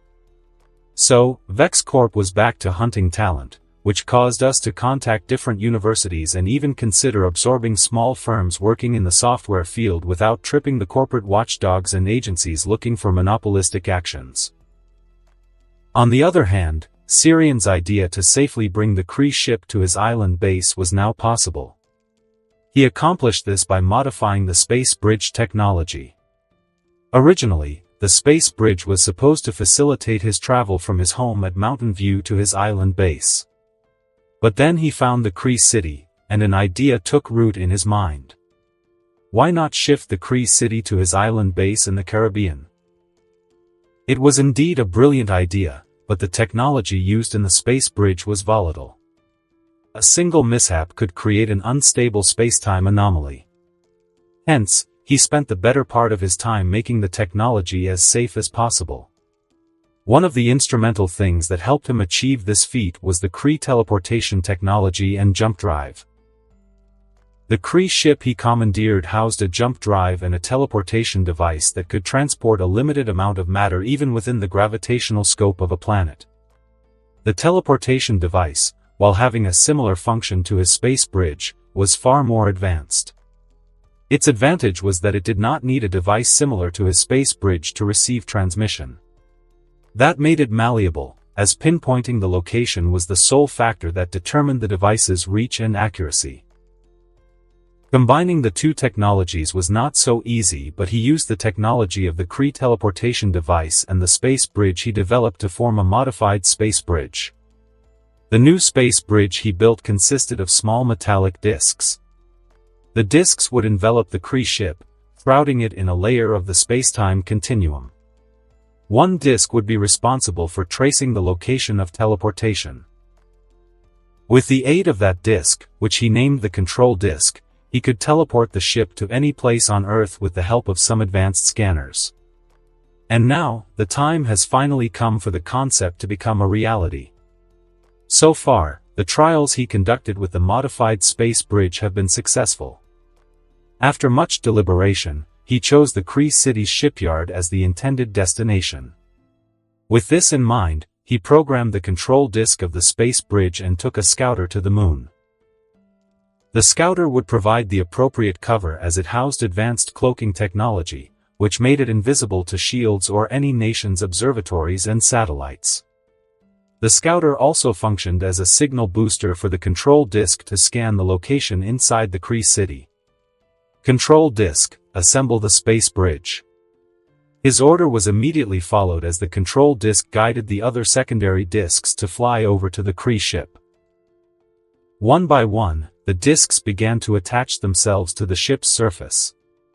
The control disk was the last one to stick to the ship's periphery. Syrian ran last-minute diagnostics on the space bridge to ensure the teleportation functioned smoothly. All systems and failsafe are operational, said Optima, who was monitoring and controlling the control disk. Good. Open space bridge, he gave out the order. Immediately, the control disk went from red to blue, signaling the start of the spacetime continuum. The secondary disks began to emit pale white energy, blanketing the KRY ship in a cocoon of energy. Control disk activated. Destination? Asked Optima. Hangar K1, KRY City, said Syrian as he observed the energy reading spike briefly when the space bridge was engaged. He made a reminder to rename the city and island at some point before concentrating on the KRY ship. His enhanced vision picked up a last flare of light before the KRY ship vanished from his view, kicking up dust on the moon's surface. The KRY city has responded. Hangar K-1 received the Kree ship. "Congratulations on a successful space bridge operation, sir," said Optima. "Well, our work is just getting started. Commence remodeling the Kree ship to Kryptonian Dreadnought," he ordered. "Right away, sir," said Optima before going quiet. Sirian stayed on the moon until the control disk and other secondary disks returned to the scouter. After that, he turned the scouter to Earth, specifically towards the Kree city.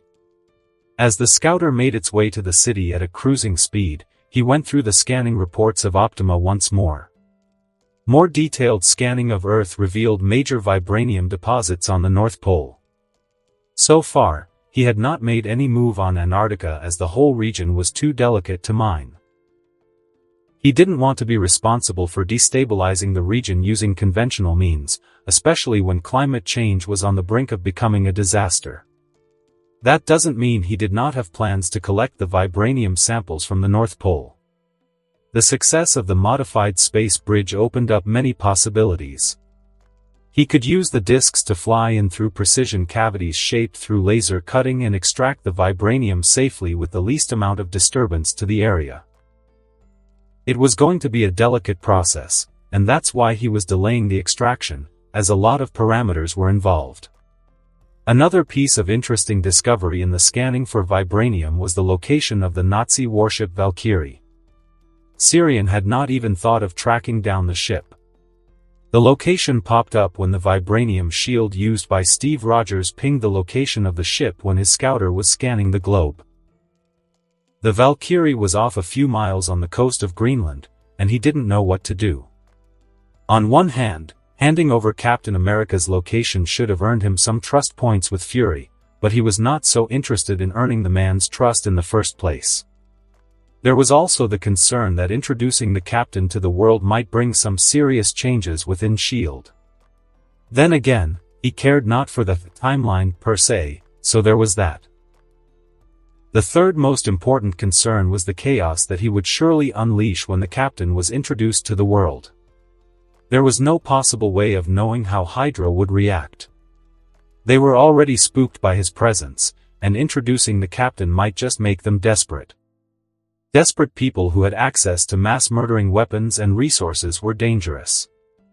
There was no telling how Hydra would decide to move forward. Sirian watched the red dot signaling the location of Captain America's vibranium shield on his drone's interface and came to a speedy conclusion. "Optima, change our course. We are going to Greenland," he finally ordered.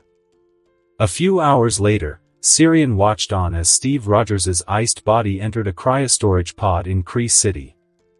There was no way he was going to revive the captain immediately after retrieving the guy from the ice. Monitor his health. Nurse his body to working condition and... Sirian frowned thoughtfully at the super soldier before sighing, "Collect samples." "As you wish, sir," said Optima before going into work. The pod drilled through the ice and injected a stabilizing agent into the sleeping super soldier's neck. Then, the ice was slowly drained away from the captain, leaving the world's first perfect super soldier in his uniform. "Sleep well, Captain Rogers," he murmured against the glass before he turned his attention to other matters. "This is the second time you have failed me, Ronan.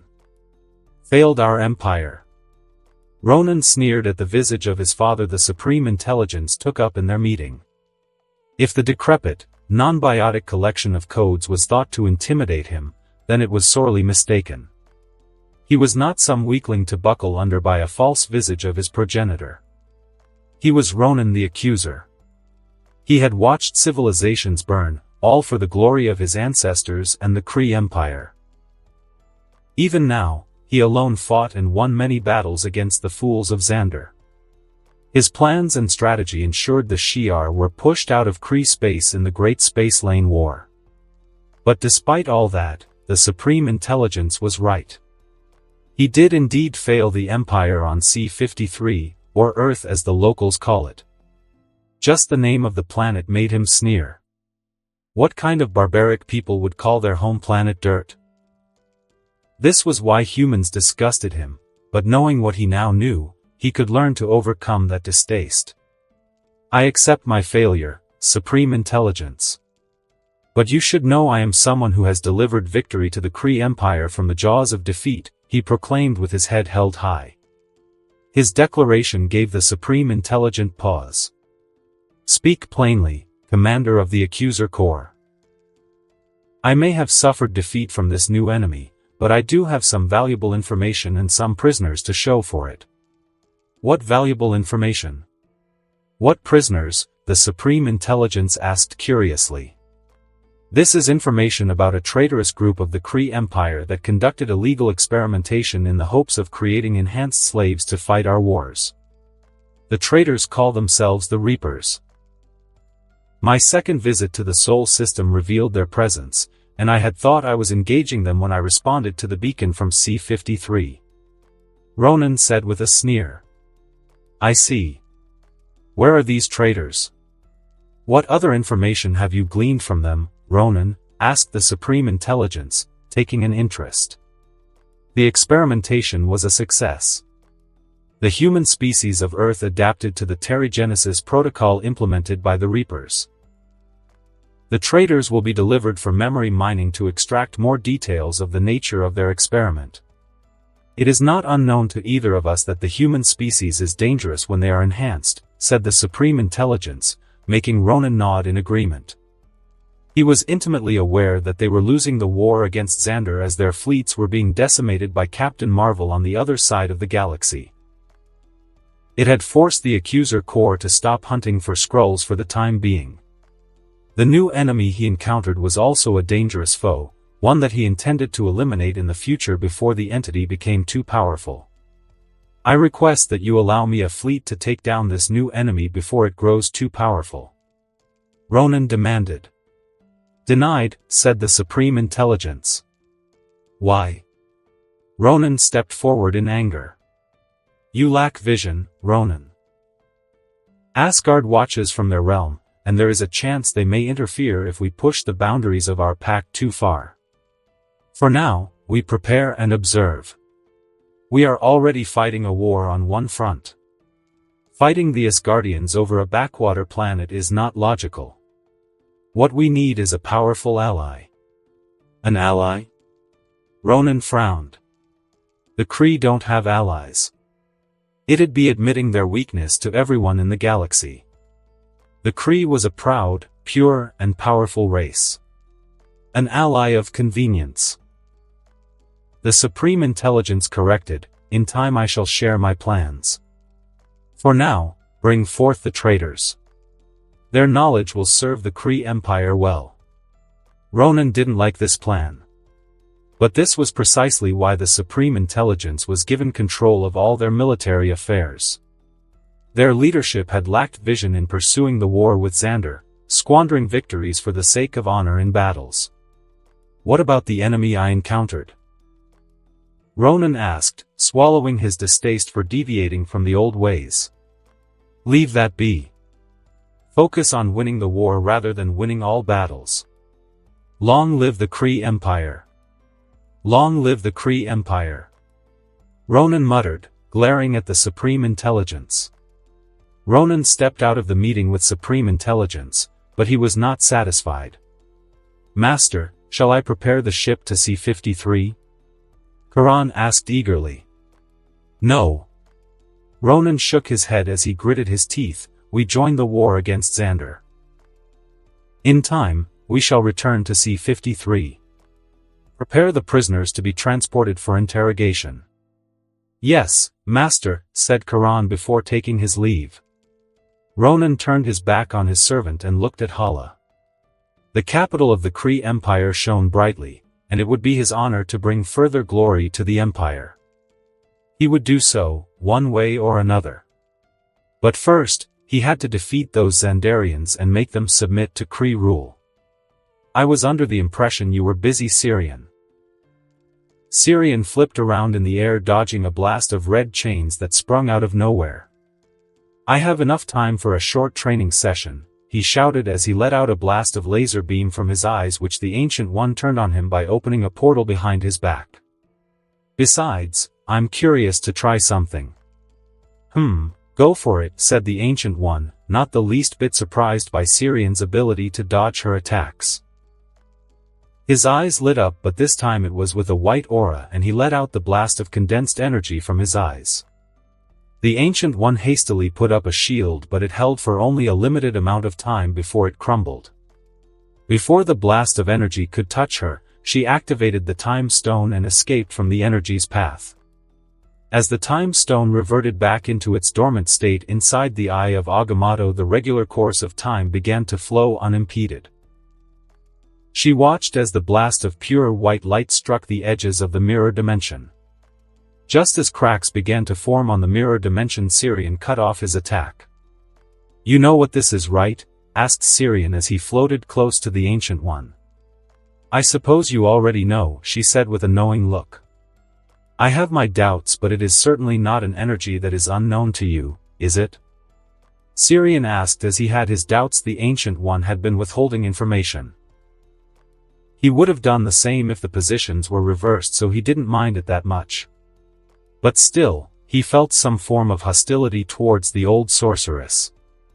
"Its nature is not unknown to me. It is the energy of the light dimension. Some would call it light force as well," said the Ancient One as she hastily dismissed her energy constructs with a flick of her fingers. "So why say that it was dimensional energy taking another form when I first asked you?" he asked with a frown. "Because I was not sure how you could wield such energy. Only the light elves of Alfheim has ever shown to wield the white light. Any being imbued with the white light energy has the proclivity towards peaceful, non-violent and pacifist way of life. You are nothing like that, hence my skepticism." "Huh?" He blinked in surprise and looked at his hand as he channeled a bit of light force into his hands. "This thing makes people pacifists." "Obviously I was wrong, since you are far from a pacifist," the Ancient One pointed out. "That's true," he conceded while shooting the Ancient One a distrustful look. "May I ask how you found out about the light force?" the Ancient One asked. "I didn't know it was the light force but merely white light. I had a vision." Sirian started explaining the vision he experienced in space. He watched as the Ancient One descends into deep thought after his explanation. "What was the being I saw in the vision?" he asked curiously. The Ancient One was hesitant for a while, but she made up her mind to reveal the truth. "I suppose you are fortunate enough to see the being. Rarely does it show itself or interfere so openly." "So, what was it?" he asked curiously. "Not much is known about the origins of this universe. But for something to exist, another must die, and the only thing that is eternal in the multiverse is energy. The being you saw in your vision is most likely eternity," said the Ancient One. He frowned and searched his memories, but he could find no information. He barely remembered most of the stuff in the MCU. Sure, he had a general idea about certain stuff, but he was not a nerdy fan who went after the details of movies. He was never that much of a comic fan, either. "What is this, eternity?" he asked curiously. "Eternity is a being that is the collective representation of everything living in the multiverse. I'd say it is a form that represents the aspect of life and soul." "Well, that's neat," he thought. "I basically got contacted by the G-Man of the universe. So, why is this eternity fellow interested in me?" he asked. "The thoughts of beings like eternity are beyond my understanding, Sirian." The Ancient One sighed. "My hypothesis would be that it is interested in you as you are not of this universe or the multiverse for that matter.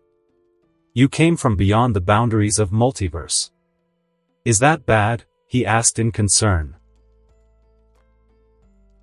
"It seems eternity merely took you into its aspect, seeing as you became part of the light dimension.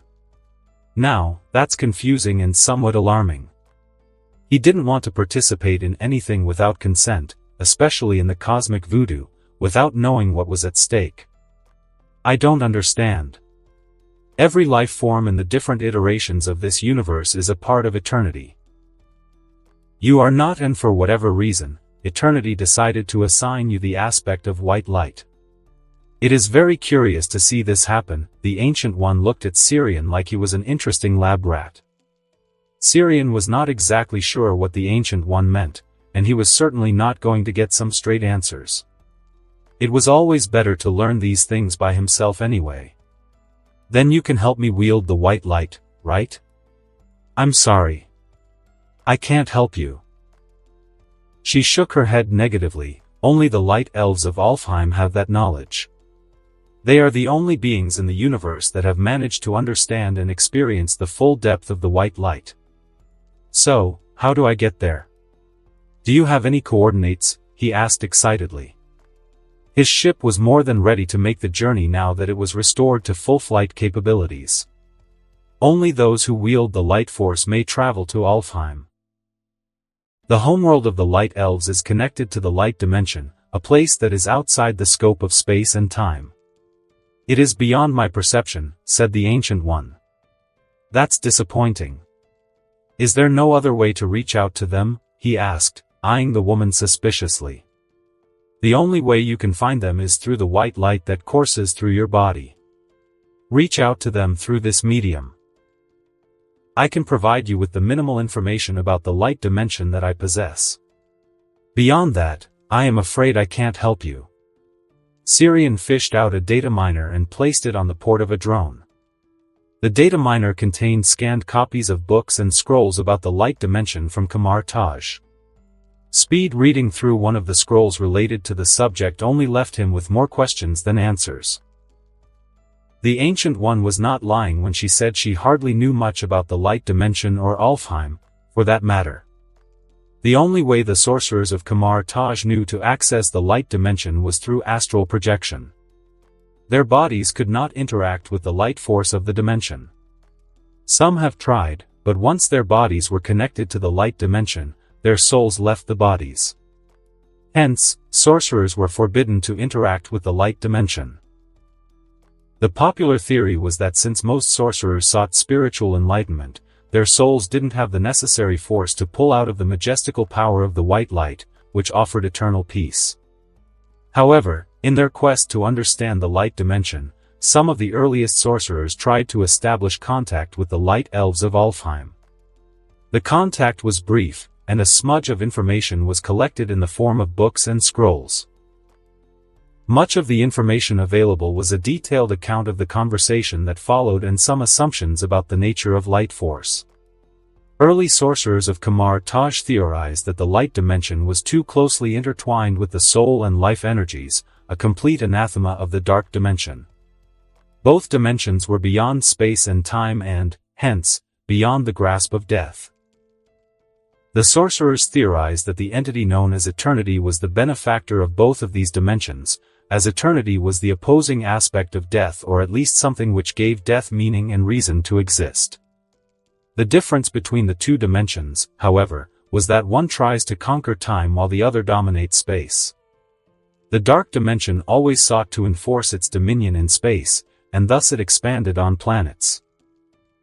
The light dimension expanded on the concept of time and hence looked to expand upon the one thing that remained timeless in the multiverse, the soul.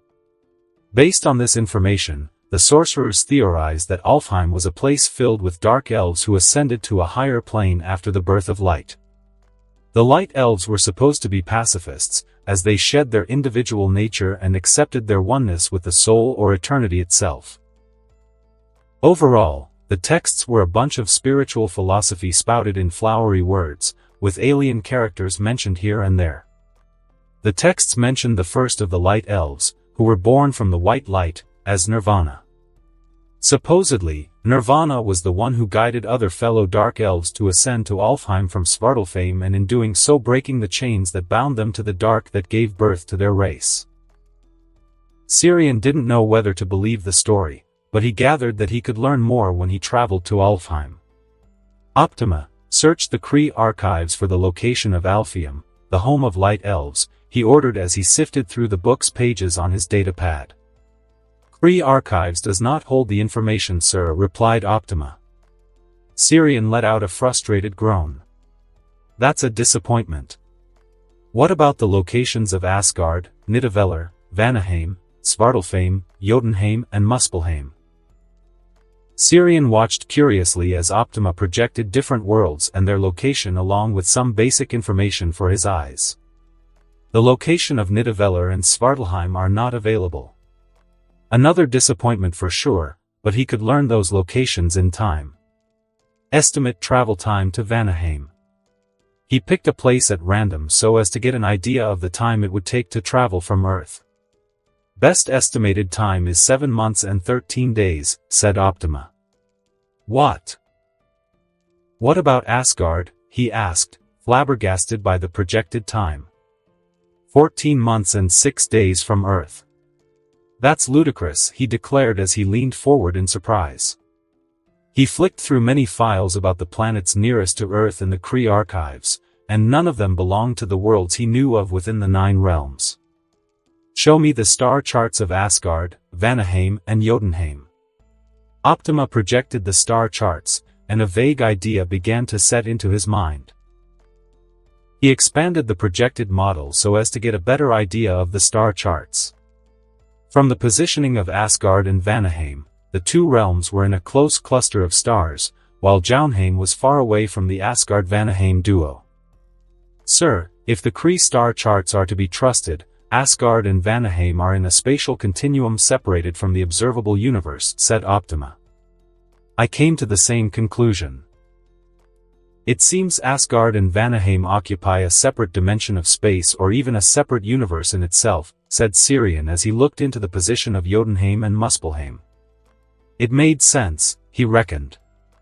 From what he saw in the movies, Asgard was not exactly a planet, and it defied almost all the laws of the known universe. He distinctly remembered that Asgard was shown to be flat rather than having a curvature like all planets. He assumed Asgard was a realm of consecrated spatial anomalies, which were beyond his current knowledge. If anything, his interest was now peaking beyond the normalcy. Here before him lay one of the great mystical adventures and mysteries. This phenomenon had to be studied, recorded, and experienced. But first, he had a lot of preparation to do before he went out on a long journey among the stars. He also had to make some adjustments to the phantom drive to cut the time needed to cross this distance. He couldn't possibly spend months on a ship to travel halfway across the universe to meet the Asgard and the Light Elves. Besides, he was not that bored with Earth. There were many interesting discoveries made here and he had more to work on. Sirian's eyes fell on the cryopod where Steve Rogers peacefully slept. The discovery of Captain America had expanded the scope of his research into the human genome. While he did abandon the idea of cloning the Kryptonian race, human genetics was still an interesting topic of research. The Kree archives were an immense help in studying the human genome. It was this access that let him know that Jane Foster hosted a triggering enzyme within her body for her to evolve into an inhuman.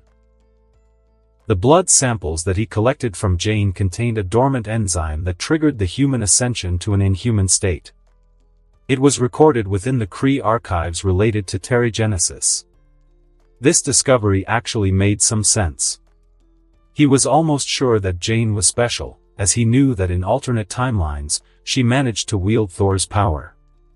It also clarified her resilience in weathering the full might of the Reality Stone.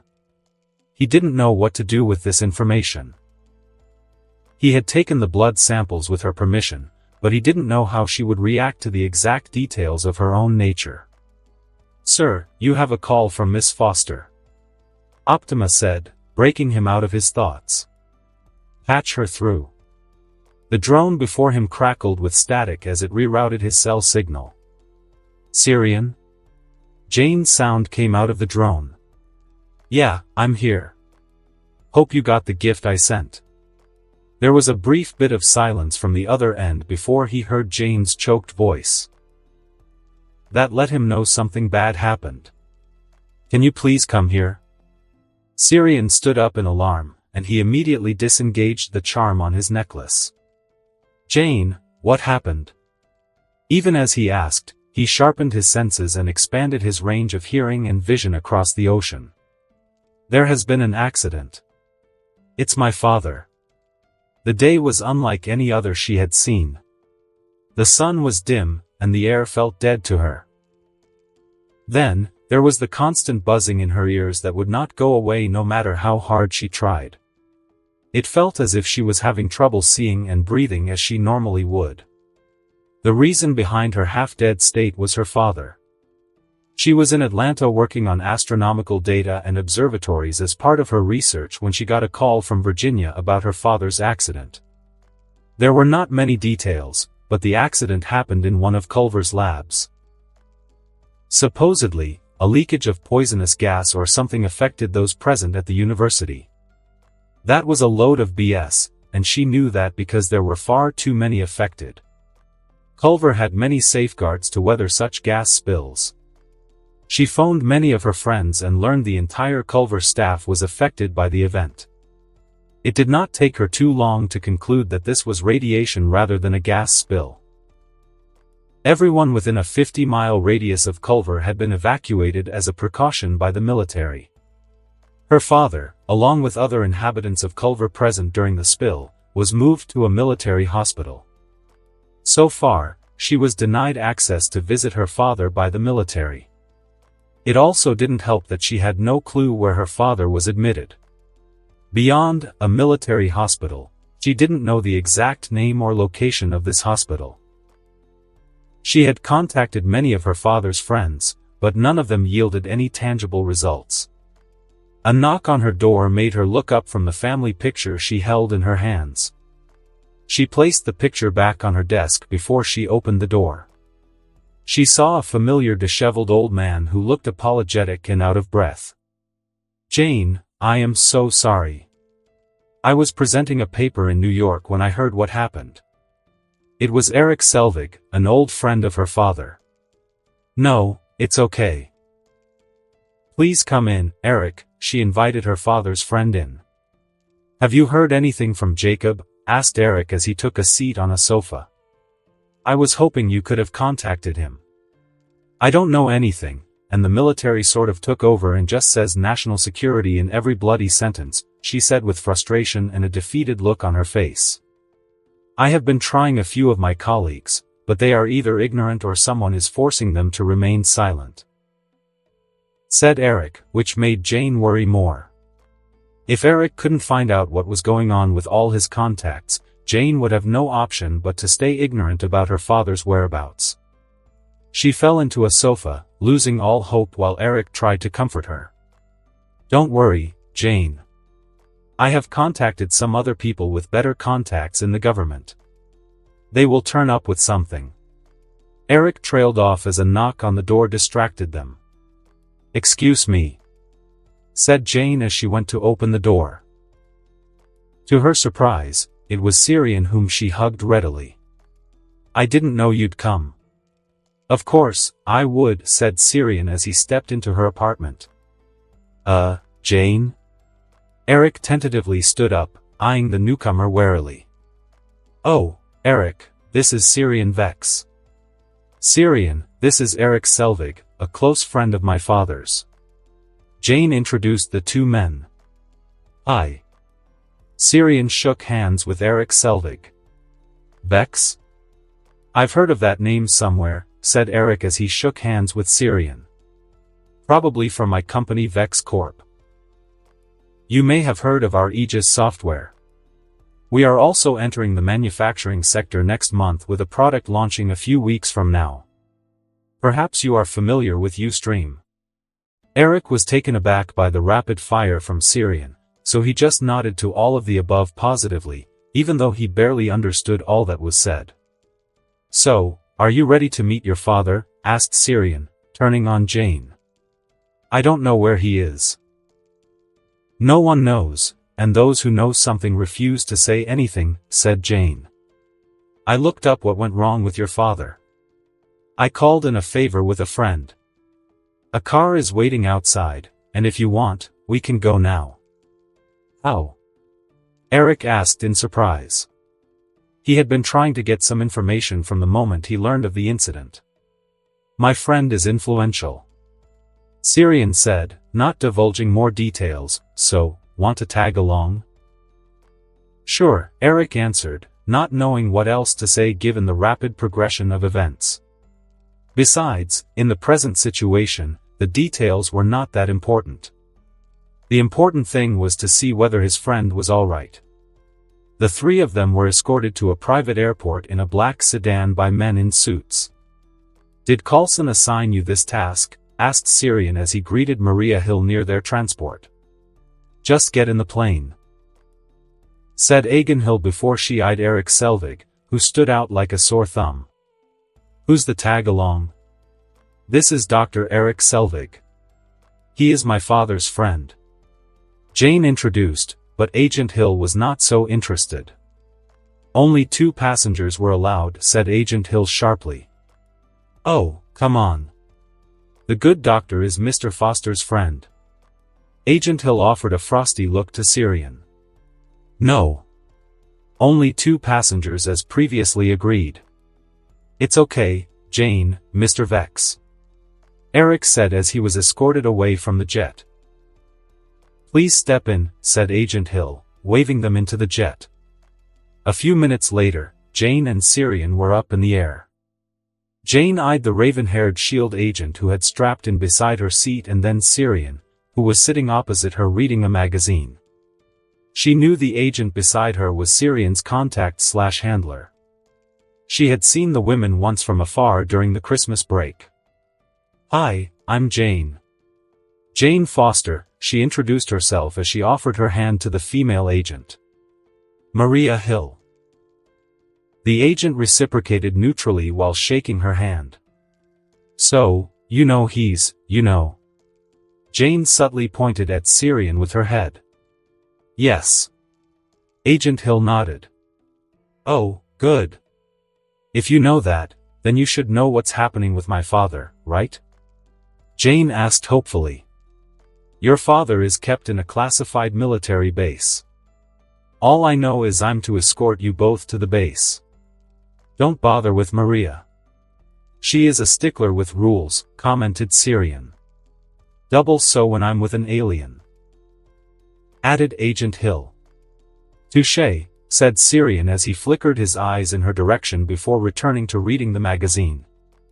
"Can you say anything about my father's condition?" asked Jane, feeling restless. "Your father is safe. He is having the best medical care in the world," assured Agent Hill calmly. "We'll see soon enough. In the meantime, you ladies care to listen to some music?" asked Syrian out of the blue. Jane watched with furrowed brows as Syrian fished out a small device the size of a 3-pin plug. Then Syrian offered her and Agent Hill 2 pairs of small plugs connected with a wire with rubber buds at the tips. "These are earplugs. Just press the switch on the side and plug it in your ears like this," said Syrian as he demonstrated by fitting the earplugs into his ear.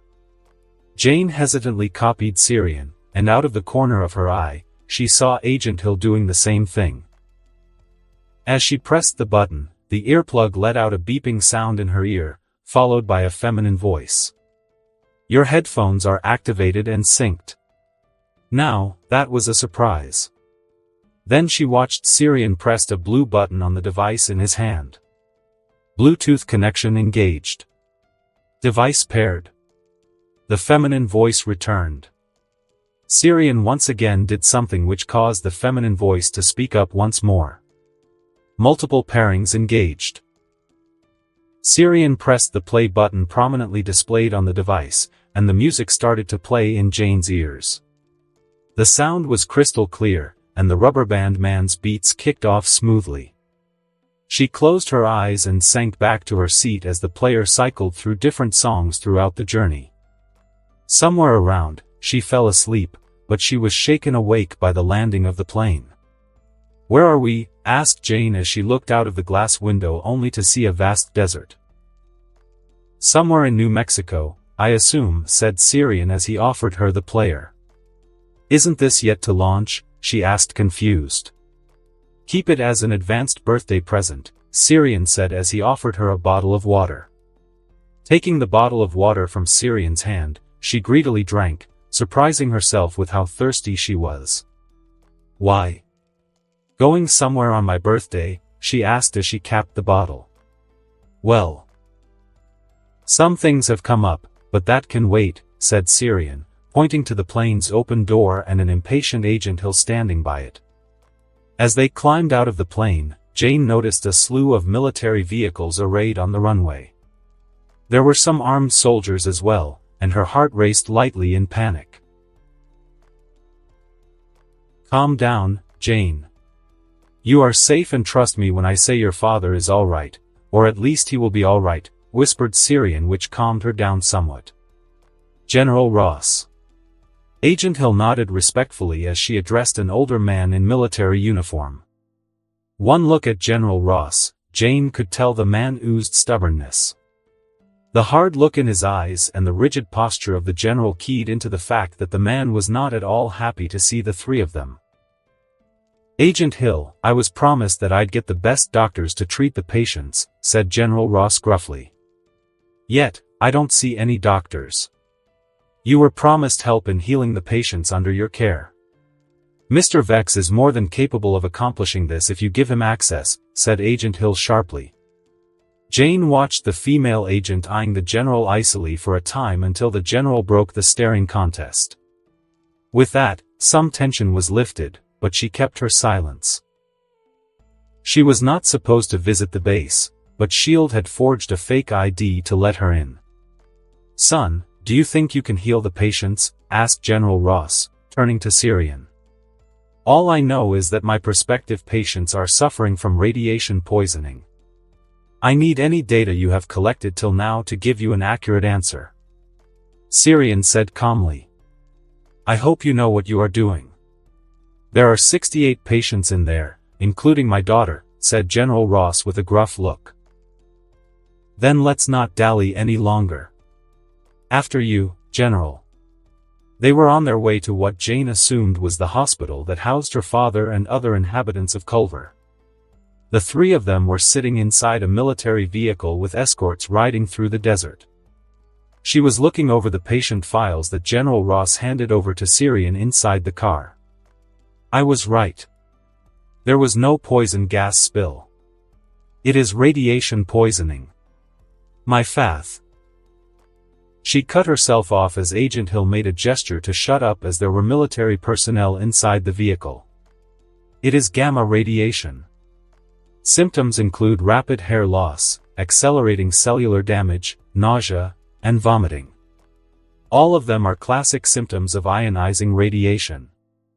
The amount of radiation and the nature of progression rates shown in these reports suggest gamma radiation, said Syrian after he flipped through the reports. Many patients are also suffering from organ failure, but some others are not. Why is that? Asked Agent Hill as she, too, flipped through copies of the same report. It varies. The concentration of radiation is perhaps in one part of the body. Perhaps some parts of the building shielded the people from getting the worst of it.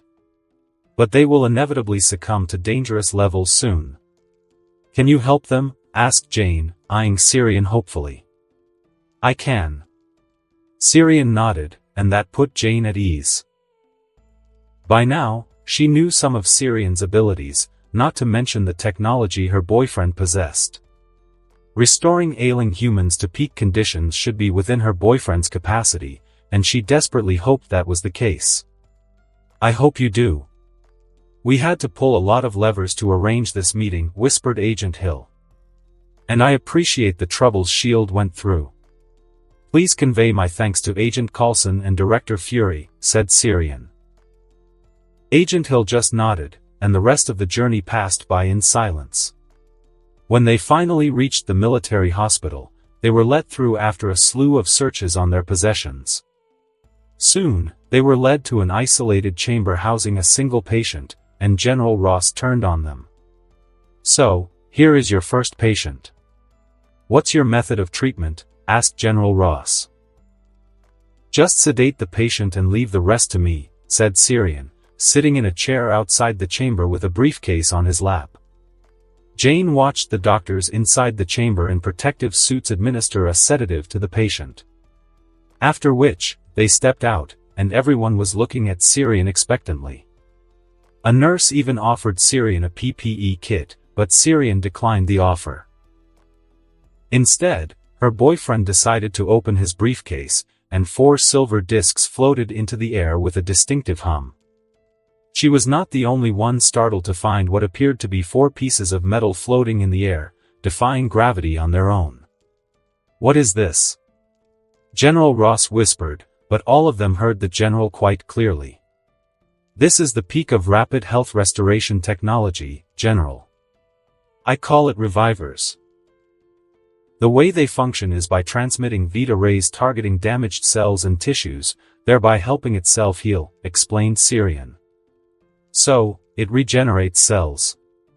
How long will this take?" asked Agent Hill, and all of them could hear the wonder in her tone. "In an average healthy human, anything between 10 to 15 minutes, said Syrian. "That's impossible.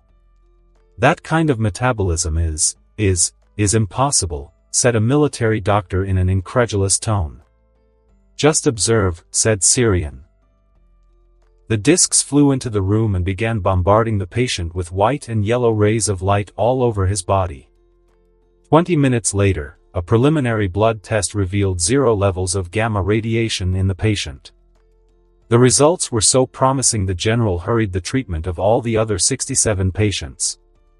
A few hours later, both General Ross and Jane could let out a sigh of relief as Ross's daughter and Jane's father recovered from the deadly grip of ionising radiation. "I didn't know S.H.I.E.L.D. could call in resources like these," said General Ross as he shook hands with Maria Hill. "You have my thanks for saving my daughter's life." Before any of them could respond, the base shook, and a roar reverberated through the walls. A mild shockwave rattled the floor, followed by lights flickering. The roar came back, followed by sounds of weapons being fired. "What's happening?" asked Agent Hill in panic. Jane flinched and moved closer to Syrian as another roar rumbled, followed by screams of men and guns going off in rapid fire. "Escort them out of the base now," ordered General Ross, and the soldiers rushed to obey. Jane, Syrian, and Agent Hill were readily escorted out of the hospital despite their protests. Even the patients were being moved out of the hospital quickly. While the evacuation was happening, the base was being racked by tremors, screams, and loud roars of rage. By some miracle, all 68 patients were prepped and ready to be transported out of the base. With that part of the process going smoothly, the 3 of them were rushed towards a car to take them to the airstrip along with the patients. But before they could get inside the vehicle, a metal door flew out with a bang, smashing away their ride. Jane felt her heart literally stop as she watched a giant green-skinned monster step into the open. It was at this point the soldiers decided to do the stupidest thing. They opened fire on the green rage monster, and it responded with a roar and smashed a military vehicle into a flat metallic plate. The monster then swung the vehicle around at the group of soldiers firing their weapons. The soldiers died in a shower of blood and gore, while few managed to escape the attack. But those who escaped had 0 self-preservation because they eagerly discharged all their ammo on the green monster. The monster shrugged off the bullets with ease and clapped its hands together. It was as if a divine being had wielded a cosmic blade through the earth. The ground split like butter, and the soldiers were blasted away or blown into little pieces of bone and flesh. It let out another terrifying roar that shook the ground before it jumped away. Each time the monster landed, the ground shook with a tremor, followed by a sound similar to a thunderclap. "Well, you don't see that every day," said Syrian with total aloofness, standing in a corner with his hands in his pockets. "Anything else you got under these deserts that we should know about, Agent Hill?" It was at this point that Jane's legs gave out, and she sat down on the ground. "Easy breaths, Jane. Easy breaths." Syrian patted her shoulder and rubbed her back. "What the hell was that thing?"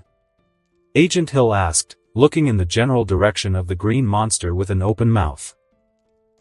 The S.H.I.E.L.D. agent was pale white as if she had seen a ghost. "The Hulk, perhaps?" Syrian suggested, knowing full well the name would undoubtedly stick before he offered his help healing the injured soldiers on the ground. It took far too long, in Syrian's opinion. All along his island base, small disks positioned themselves in a pattern, lighting up with a blue aura. Syrian could make out grains of sand floating up as the energy output began to pick up. A flash of blue light passed through the island, kicking up dust. A shockwave passed through the air, uprooting trees. Syrian remained rooted to the spot, patiently waiting for the dust to clear. When it finally did, he saw the towering Kree city with seawater spilling into the ground. A drone floated down to his side from the city. "Space bridge is successfully executed," said Optima. Syrian grinned at the success of mimicking the sling ring's power. The Ancient One was not the only one with plans within plans. Her periodic use of the sling ring within his place had allowed him to study teleportation and folding of space utilizing some scanners. The ancient sorceress had inadvertently given him a lot of data with her little parlor trick. And now, the fruit of that painful data gathering and research lay before him. Good. What about the support structure for Puerto Rico? He asked as he floated into the air and began looking into the city's structure with his enhanced vision for any defects or structural failures. All support structures have been successfully installed. The human settlements will remain safe, said Optima. Good. That's one less thing to worry about, he muttered while marking down the areas where he saw some weakness in the city's superstructure. Syrian began to pick out designated areas where patchwork needed to be done and passed along the details to the drone so that Optima could inspect them. Sir, now that the city is safe from human or Kree incursions, what shall you name it? Asked Optima. A name, huh? Syrian frowned as he thought of a name. He thought of naming the city Atlantis. He had looked for that mythical city but so far nothing turned up on that front. Either Atlantis didn't exist, or they were very good at hiding even from his eyes. Then again, it'd be cheesy to name the city after Atlantis. How about Kandor, he proposed. The capital city of Krypton, sir? Optima asked neutrally, as usual. Maybe a bit too much, huh? Not to mention, it will be like an anchor around my neck, tethering me to a past long gone. Syrian mused before a name came to his mind. Perhaps Corin. Though a moon of Krypton, it was where my plan to escape unraveled. A new beginning and at the same time something to remember the past. It's a good name, sir. Optima approved. Corin it is then, he decided before looking at his previous base, where drones were beginning to shift much of the equipment inside the city. Much of the island remained untouched by the city's arrival. The alien city was far too large to be easily accommodated on the island, so he decided to let a better part of the city remain submerged in the ocean. By doing so, he saved the island's natural habitat. It wouldn't do to disturb the flora and fauna of the island simply because he placed an alien city over the landmass. A lot of planning and work went into safely transporting the city to the island. Now that he succeeded in doing so without any disturbance, he could focus on other issues. I'd appreciate it if I could have more access to you, said Deborah. I didn't know I was becoming popular around here, Syrian joked as he walked beside his Ustream project manager. Your popularity comes from the fact that you are the owner of this firm, and it has been growing at a terrifying pace. When such growth happens, there are concerns, and you have to be physically present to address them, said Deborah. Syrian opened the door to his office and held it open for his colleague, who entered with a frown. He then shut the glass door and ensured no sound would escape the office. He went behind the desk, took a seat, and began to arrange all the paperwork in a corner to get a clear view of his colleague. Take a seat and present your concerns, Syrian said, leaning back in his chair. I don't know where to begin. Deborah muttered as she rummaged through a file in her hand. Take your time. Ah, finally. Got it. Deborah exclaimed as she pulled out a set of paper bound together with a paperclip. She held out the bunch of papers he had taken. "Explain this?" Syrian flicked through the papers without much surprise, as these papers were quite familiar to his eyes. "These are papers regarding a contract with Telefonica," said Syrian. "It's more than that, Syrian. Telefonica just handed over their whole market in the US to Vex Corporation." "How did this happen?" she questioned sharply with a frown. "Because of the contract, they hand over their US market for a price, and we empower them with revolutionary technology to boost their networks all around the world. It's a win-win, as we also signed a non-compete agreement in Europe with Telefonica," he explained. "But, that's not how. Just how did you do that?" Deborah asked, flummoxed. "I just showed them my plans, and there have been several backroom meetings involved." Syrian answered vaguely, not wanting anyone to know that he arm-twisted his SHIELD contacts to get what he wanted. Besides, he promised better communications and targeting satellites. That made SHIELD work its magic, and suddenly, all the roadblocks were removed as if they had waved a magic wand. "But I thought I was your go-to contact for Telefonica and IT in general," Deborah spluttered. "You are one of the contacts. I have other assets in the field," Syrian corrected. Deborah shook her head in disbelief. "What?" he asked her curiously. "It's a golden rule in the business world to never put all your eggs in one basket." "No, I just assumed." Deborah trailed off. "Assuming is fine so long as you don't operate under the belief that your assumptions are the truth," he advised before handing over the papers back to Deborah. "Anything else?" Deborah took a deep breath as she rearranged the papers in her hand until she found the right paper. "Yes. You discussed a plan back in June to have a sort of public relations program in the universities." "Yes. I remember." "What about it?" he asked with a raised eyebrow. "I noticed you have allocated some $2 million, which is way more than the initial estimates." "Can we afford something like that?" asked Deborah. "I'll be raising the extra funds personally instead of a fixed profit margin from Vex Corporation." "Are you sure you want to do this?" "There is the new HQ we are commissioning in Mountain View. Won't we be tight in funds, especially when we are supposed to put out tenders for automation and other expenses for the HQ?" asked Deborah. "Everything is taken care of.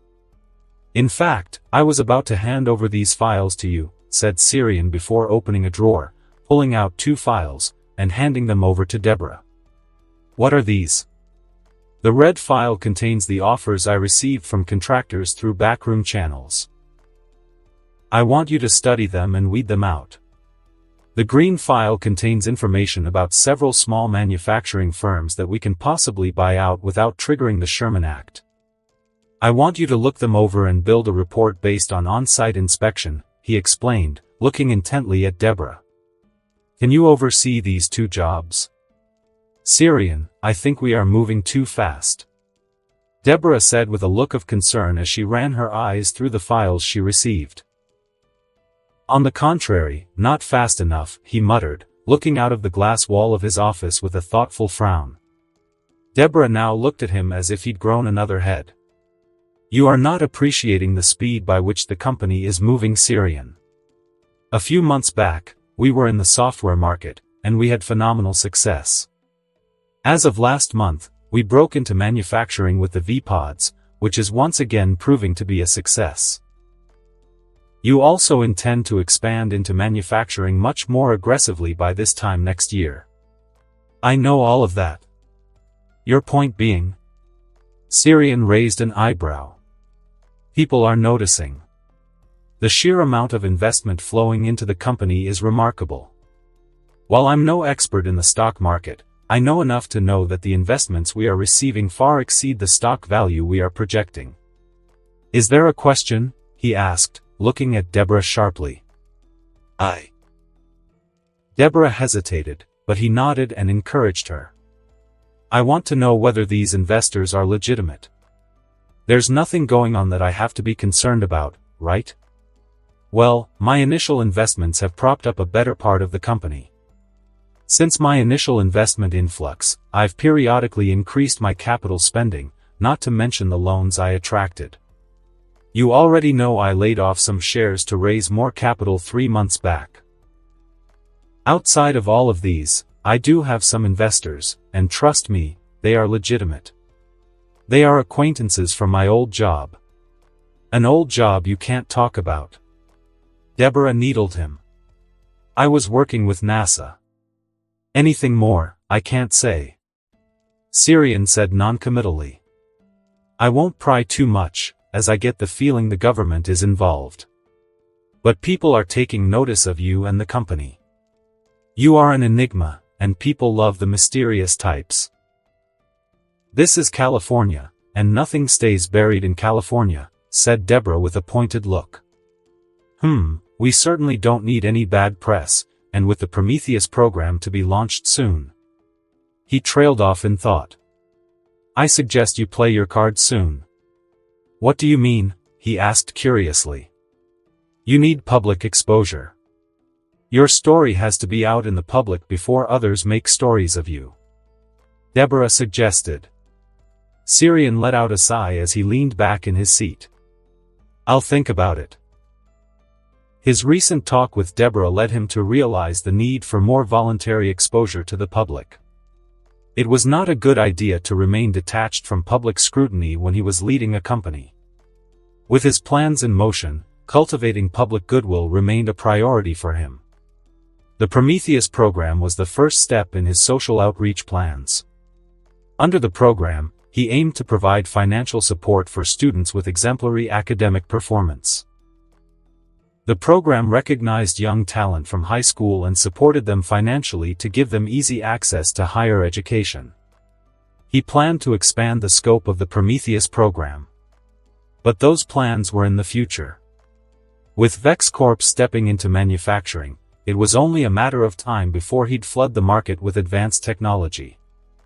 As Syrian planned, he managed to buy into the communications sector. If the digital revolution were to take root, telecommunications would have to be strengthened. Unfortunately, the present communication networks were heavily constrained.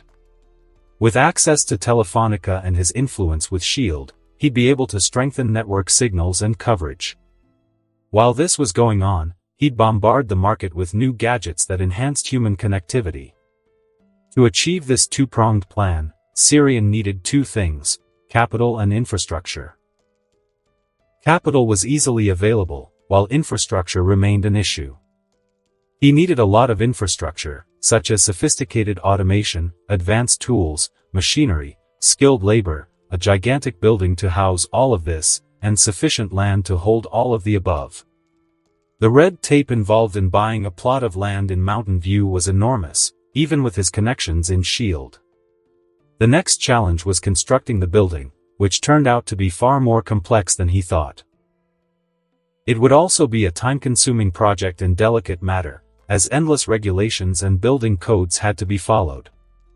The only silver lining was that the delivery of automation would take time. So, having a fully furnished building was not going to make much of a difference. On the other hand, Syrian had the presence of mind to not depend on the US contractors to fulfill all his projects. Taiwan, it turned out, was far more friendly for foreign investments. Even the corporate tax was far lower in the island state compared to the US, with far cheaper supply chain expenditure and labor force. The federal corporate tax in the US amounted to 40%, while even Europe lagged behind, a 5 to 10% difference from the US in this fiscal year. It was not exactly a good environment for growing businesses in the US at the moment. Taiwan offered far more lucrative opportunities than the US. If everything went according to plan, Vex Corp would start production in Taipei City before May 2002. Sir. Yes, he stared questioningly at the drone Optima was using to project a map. Dr. Banner has been spotted, said Optima, projecting a video feed that showed Bruce Banner, aka the Hulk. Ever since the incident in the deserts of New Mexico, Bruce Banner was on the run. Syrian had been keeping an eye on the man, but it was difficult to track the guy. He had to give it to Dr. Banner. Bruce Banner knew how to hide if it wasn't for how predictable the man was going to be. Dr. Banner wanted to see his girlfriend, who was now cooped up in West Virginia. It was only natural the good doctor sought out his girlfriend or even one of his old colleagues. So far, it had seemed Dr. Banner had not decided to escape the U.S. Not so smart, in Syrian's opinion. General Ross had been scouring the countryside for his big green weapon with a vengeance. So, he is in Louisiana, huh? It had seemed Dr. Banner might require some help.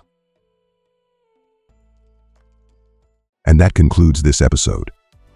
If you enjoyed it, I'd seriously love it if you guys could leave a like on the video, as it genuinely helps out so much, and it keeps me going, plus it takes only 1 second. That said, have a wonderful day. See you in the next one.